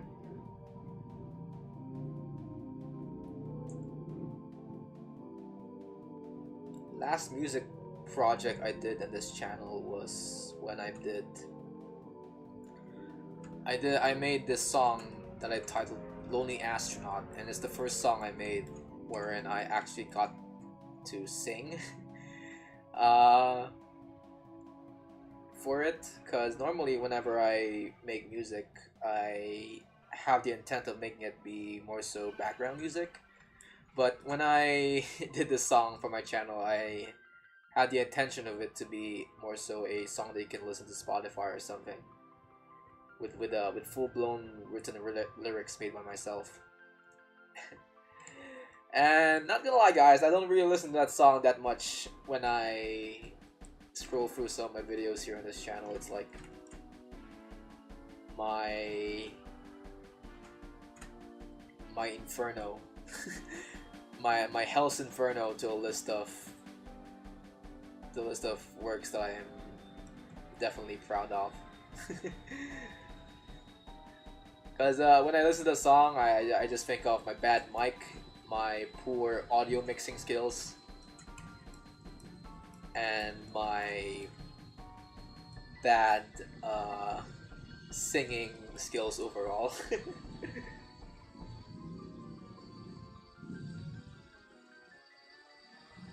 Ooh, fascinating. If this is a VOD, I will check it out. No, it's not a VOD. It's actually how long is that video? It's a video, a 2-minute 53 video that you can watch right now on my channel. I think it's like my second most recent video. It's called MV Lonely Astronaut. It's cringy. It's a very cringy song, like a lie. I was kind of inspired by Owl City at that time, and I wanted to make some kind of sappy song, a sappy poetic song during the time. But what came out is just something very cringy, in my opinion. um, but it's there. I don't know. I don't know if you want to listen to it. It's like it's such a bad song, in my opinion.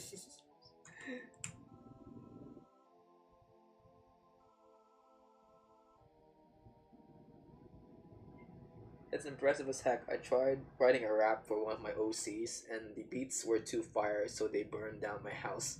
If you know what I mean.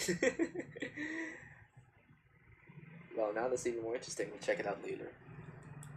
Yo, dude, you do raps? That's cool. Um. Oh, what the heck happened here? Wait, I have to like wonder. Are you like inspired by any artist as of the moment? Since you're, I mean, I don't know if you know VTubing and shit, but do you know like, are you like inspired by any VTuber artists, or are you just inspired by the normal rap artists like Eminem or shit like that?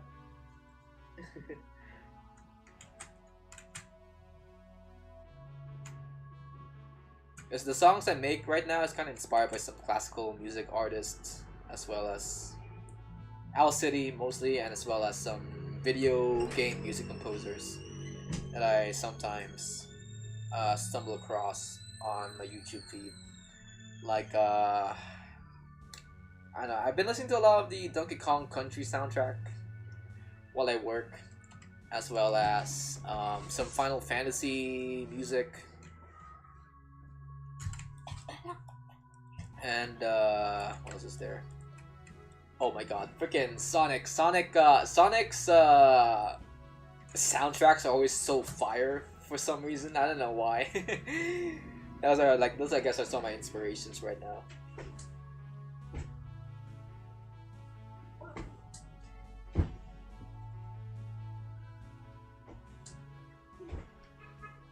Yo, Toby Fox! Oh, yo, dude, you got some good taste.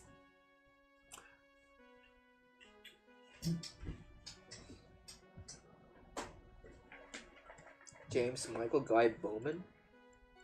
Okay, there's some artists I don't know, so I guess I'll try to figure out what they make after I stream here. Alright, nice to see that you have some inspirations. I feel like there's no such thing as original, like purely original content here anymore on this site. You normally have some. You most of the work that you do that most artists do would most likely be inspired by someone from the past. Especially with with works like mine right here. I feel like whenever I think of my 3D animations, I just think of the Spider-Verse style, as well as, I don't know, some art styles that I've come to like back when I was a kid, like the work of Lincoln Pierce with his work like Big Nate. Then you have Dire Fruity Kid. That's also one inspiration of mine.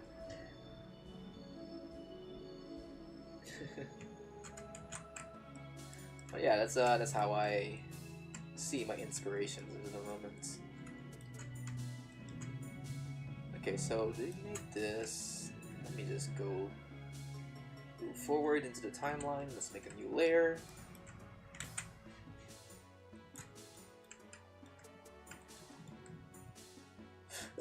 Ugh.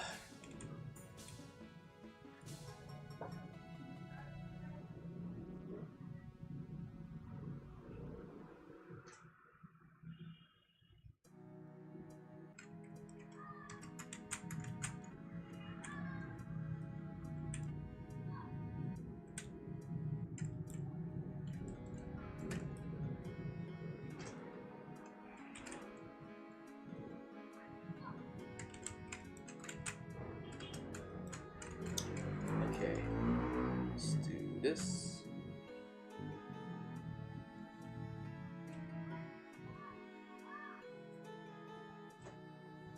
As you can tell, I've been on a Homestuck streak.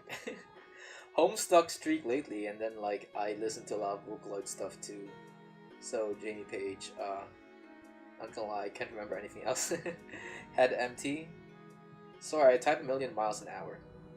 Nah, don't worry, dude. You're really doing me a favor here by keeping me company while I work. Vocaloid stuff. I actually, as for the Homestuck thing, I don't think I've ever gotten into Homestuck. And I think I'm too late now to get into Homestuck, considering that most of the comic strips, I guess, that came out of that series are no longer available. Because from what I can remember, like Homestuck was a web comic series made via websites, right? Like through interactive websites. But now, because of internet degradation, we no longer have like access to these sites because it's like no longer here with us, which sucks. And now I guess my only exposure to Homestuck is through the VisVPop's animated pilot for the series.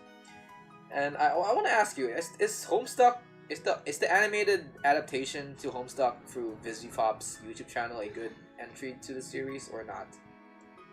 Because like I get like mixed reactions to this one adaptation to Homestuck.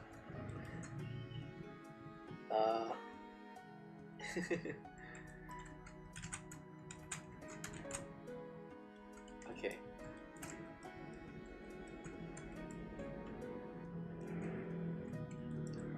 Because Homestuck to me feels like a very unique concept to tell your story, because you're like they're telling it in a way that hasn't been done before. It's not like they wrote it in a book or something. It's like made through, I don't know, some HTML file or something.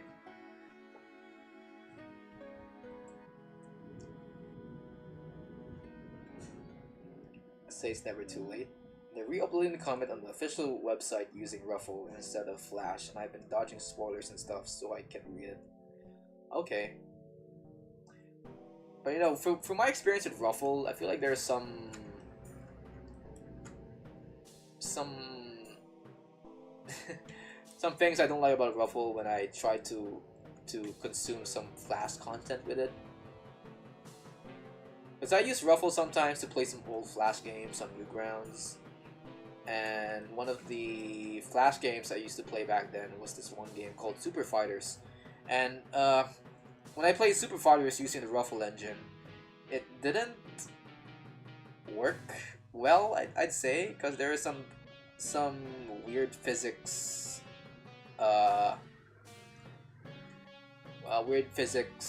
errors happening whenever I try to play old Flash games with it, and I don't know how to fix it. And I don't know if it's the fault of the engine or with some of the developers trying to adapt the game to a new engine, but it's like, my god, this is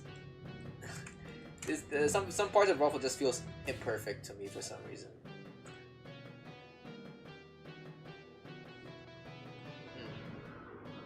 Loud swearing, but it's totally in character. A lot of people say it's too fast-paced, and to what I say, yes, it's fast-paced, but you're so focused to like Glitch's anime pilots that seeing an actual anime pilot cramming as much stuff in as possible seems kind of weird, but like that's how it's supposed to be.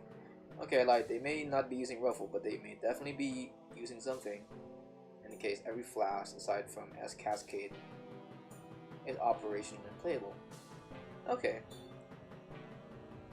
Yeah, I do kind of agree that, I mean, I haven't really been that deep into Homestuck, but I can kind of tell from the animated pilot that it was going way too fast in some areas, and I don't know if that's a good thing or a bad thing. Is it like trying to cover up all of the filler episodes in Homestuck or something? I don't know. Anyway, but anyways, I'm glad to see that Homestuck still kind of lives as a animation in VisVPop's channel.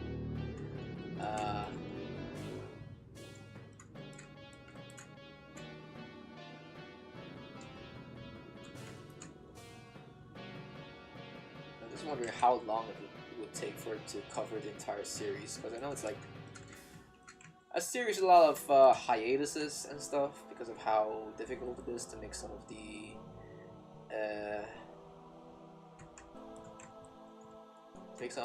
storylines in that comic, because it involved a lot of animations, right?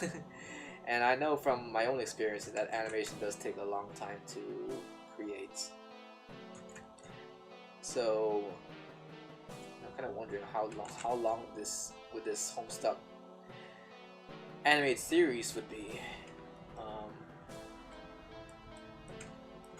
Oh, and I also heard from some sources that we are still far away from the good part of Homestuck.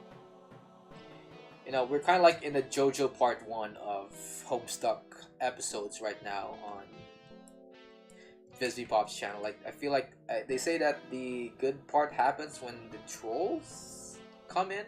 I don't know what the trolls are supposed to represent in Homestuck. So, how I plan to consume Homestuck going forward is to wait for the entire series to be finished, so that I can like binge watch through the entirety of the beginning part of Homestuck, so I can get to the good part fast, you know. Because there's no way I'm sitting through an episode just to realize that it's just a JoJo Part 1 of the series, you know.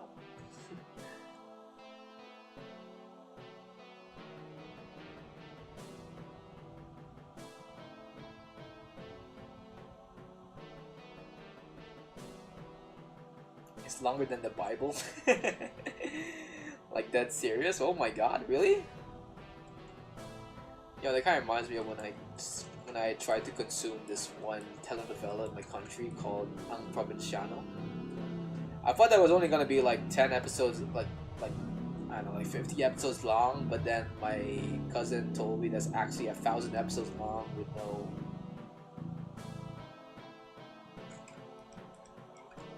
With you know, with 23 minutes on each episode. I'm like, what the fuck is this? This is... How does someone try to beat the length of the Bible, you know? Especially in a visual medium like a telenovela or a web series, you know? People don't just decide to make to make history every day, you know? See, guys, this whole conversation loops back to the title of the stream, you know. But yeah, how does one decide to make peak when they themselves are not at the peak of their existence?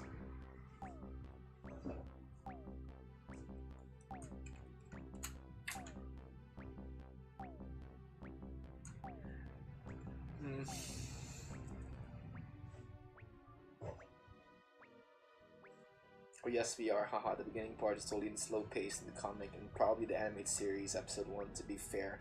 But once you get to the good part, then oh man, you get sucked in. Hence, why I've been a new gen in the fandom and absolutely obsessed about it over the past month. Tail, the Homestuck has a massive 817,000 reference, that's funny. Wow. 100,000 more words in the King James Bible? And then published, it would be the 5th longest novel by word count in the English language. Hussey is just a god, I guess. Oh my god. You know, not to mention that, you know, Toby Fox is also one of the people behind the Homestuck franchise. So it's like, how does one guy make two peak series in his lifetime, you know? And speaking of Toby Fox, I guess I might as well add that I was also a big fan of Undertale back in its heyday. As for Deltarune though, I haven't been caught up to date with what's happening in the Deltarune side of things.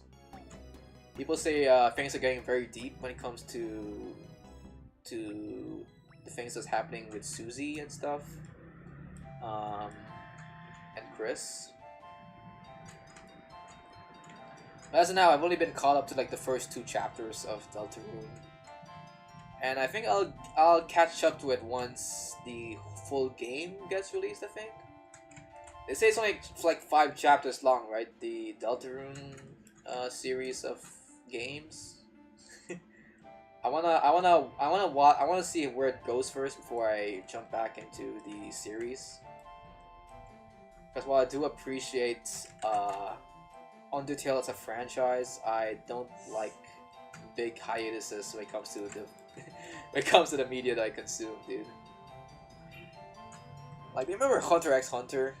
I feel like I was a big fan of it when the anime came out, and I wanted to get into what's happening in the manga side of things. But when I realized that the author was well known for its hiatuses between chapters and for not putting that much effort in between chapters, I basically just dropped the show entirely because of how long it takes to get the freaking story running and shit. I feel like I feel like media is best consumed when you know that there's an ending to it in sight. I'm not really a big fan of hiatuses, in my opinion.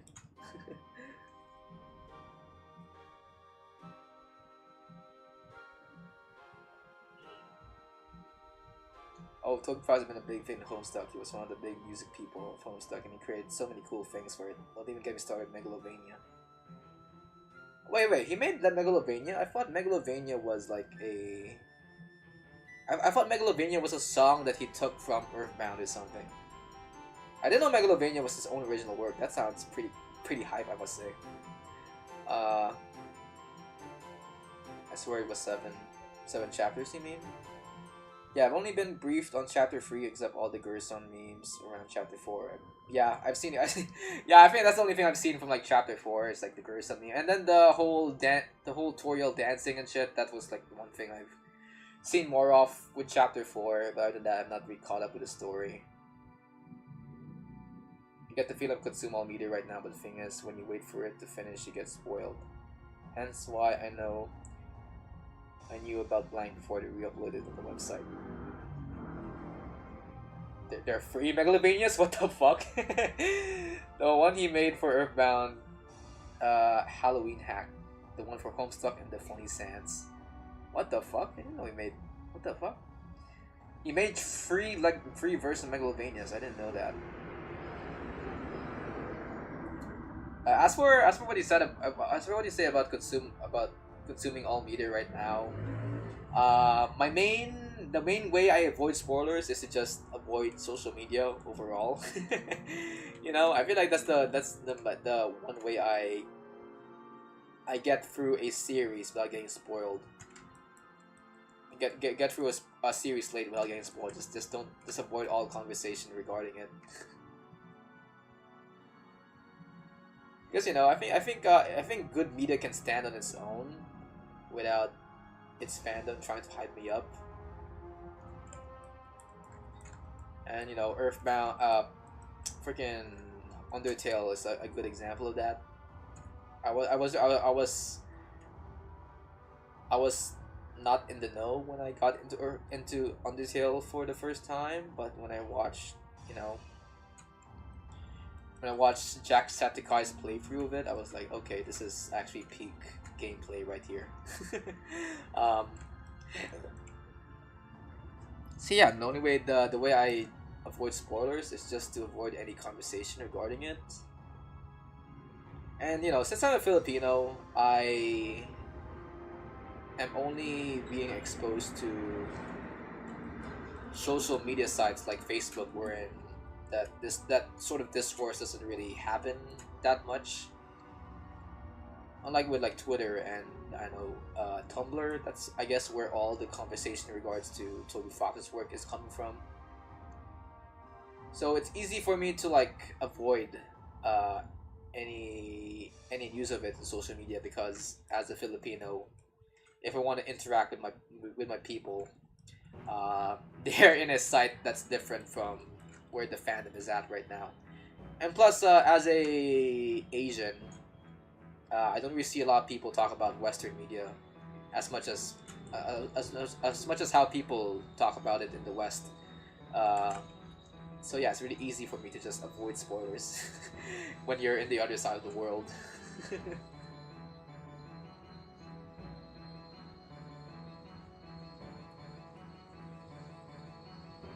Exactly, and the funny thing is when the Homestuck people snuck in Megalovania into a song in the Homestuck visual novel thing. It's absolutely hilarious. The fandom went crazy, and this crazy guy James Roach named the song "Yeah It Is" to answer all questions. Oh, Filipino should have known. I guess they call it a meme that if you type in if you ever mention Filipino in chat, the entire nation would be swarming into your knees because you just mentioned their homeland in your stream. But yeah, I am Filipino. We are really a nation of social media enjoyers, I guess. And I guess out of all like Asian countries, we are very well in the know when it comes to Western media. But not too deep to a point where we know about some more obscure things like Toby Fox and shit. Unless maybe you're, really into it. But when it comes to like Marvel movies and shit, we pretty much know about it here in this country. And all of your mainstream stuff there.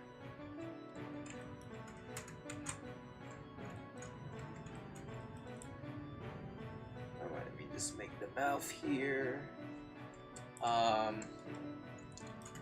Okay, it's getting a little bit pretty late here, so I'll just finish this one frame, then I will wrap the stream up to do some other shit. But let me make this one stroke here. Oh, not that. One stroke here.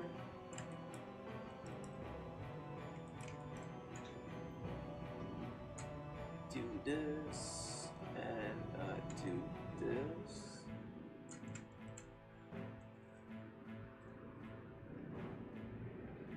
Greetings from a U.S. state that has a lot of Filipino people. Oh, let me guess. Are you from California? Because I heard that there's like a Filipino town out there, right? It's a fact I didn't know about. I didn't know like in California there is a Filipino town the same way there are some Chinese towns around the same state, I guess. Yeah, nice to see that we're getting these cultural exchange here on chat.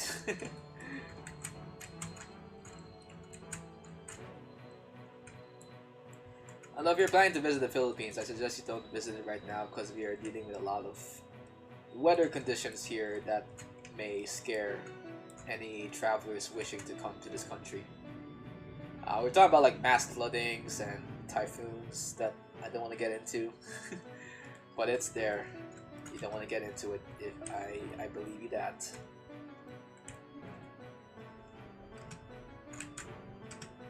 Control C, Control V.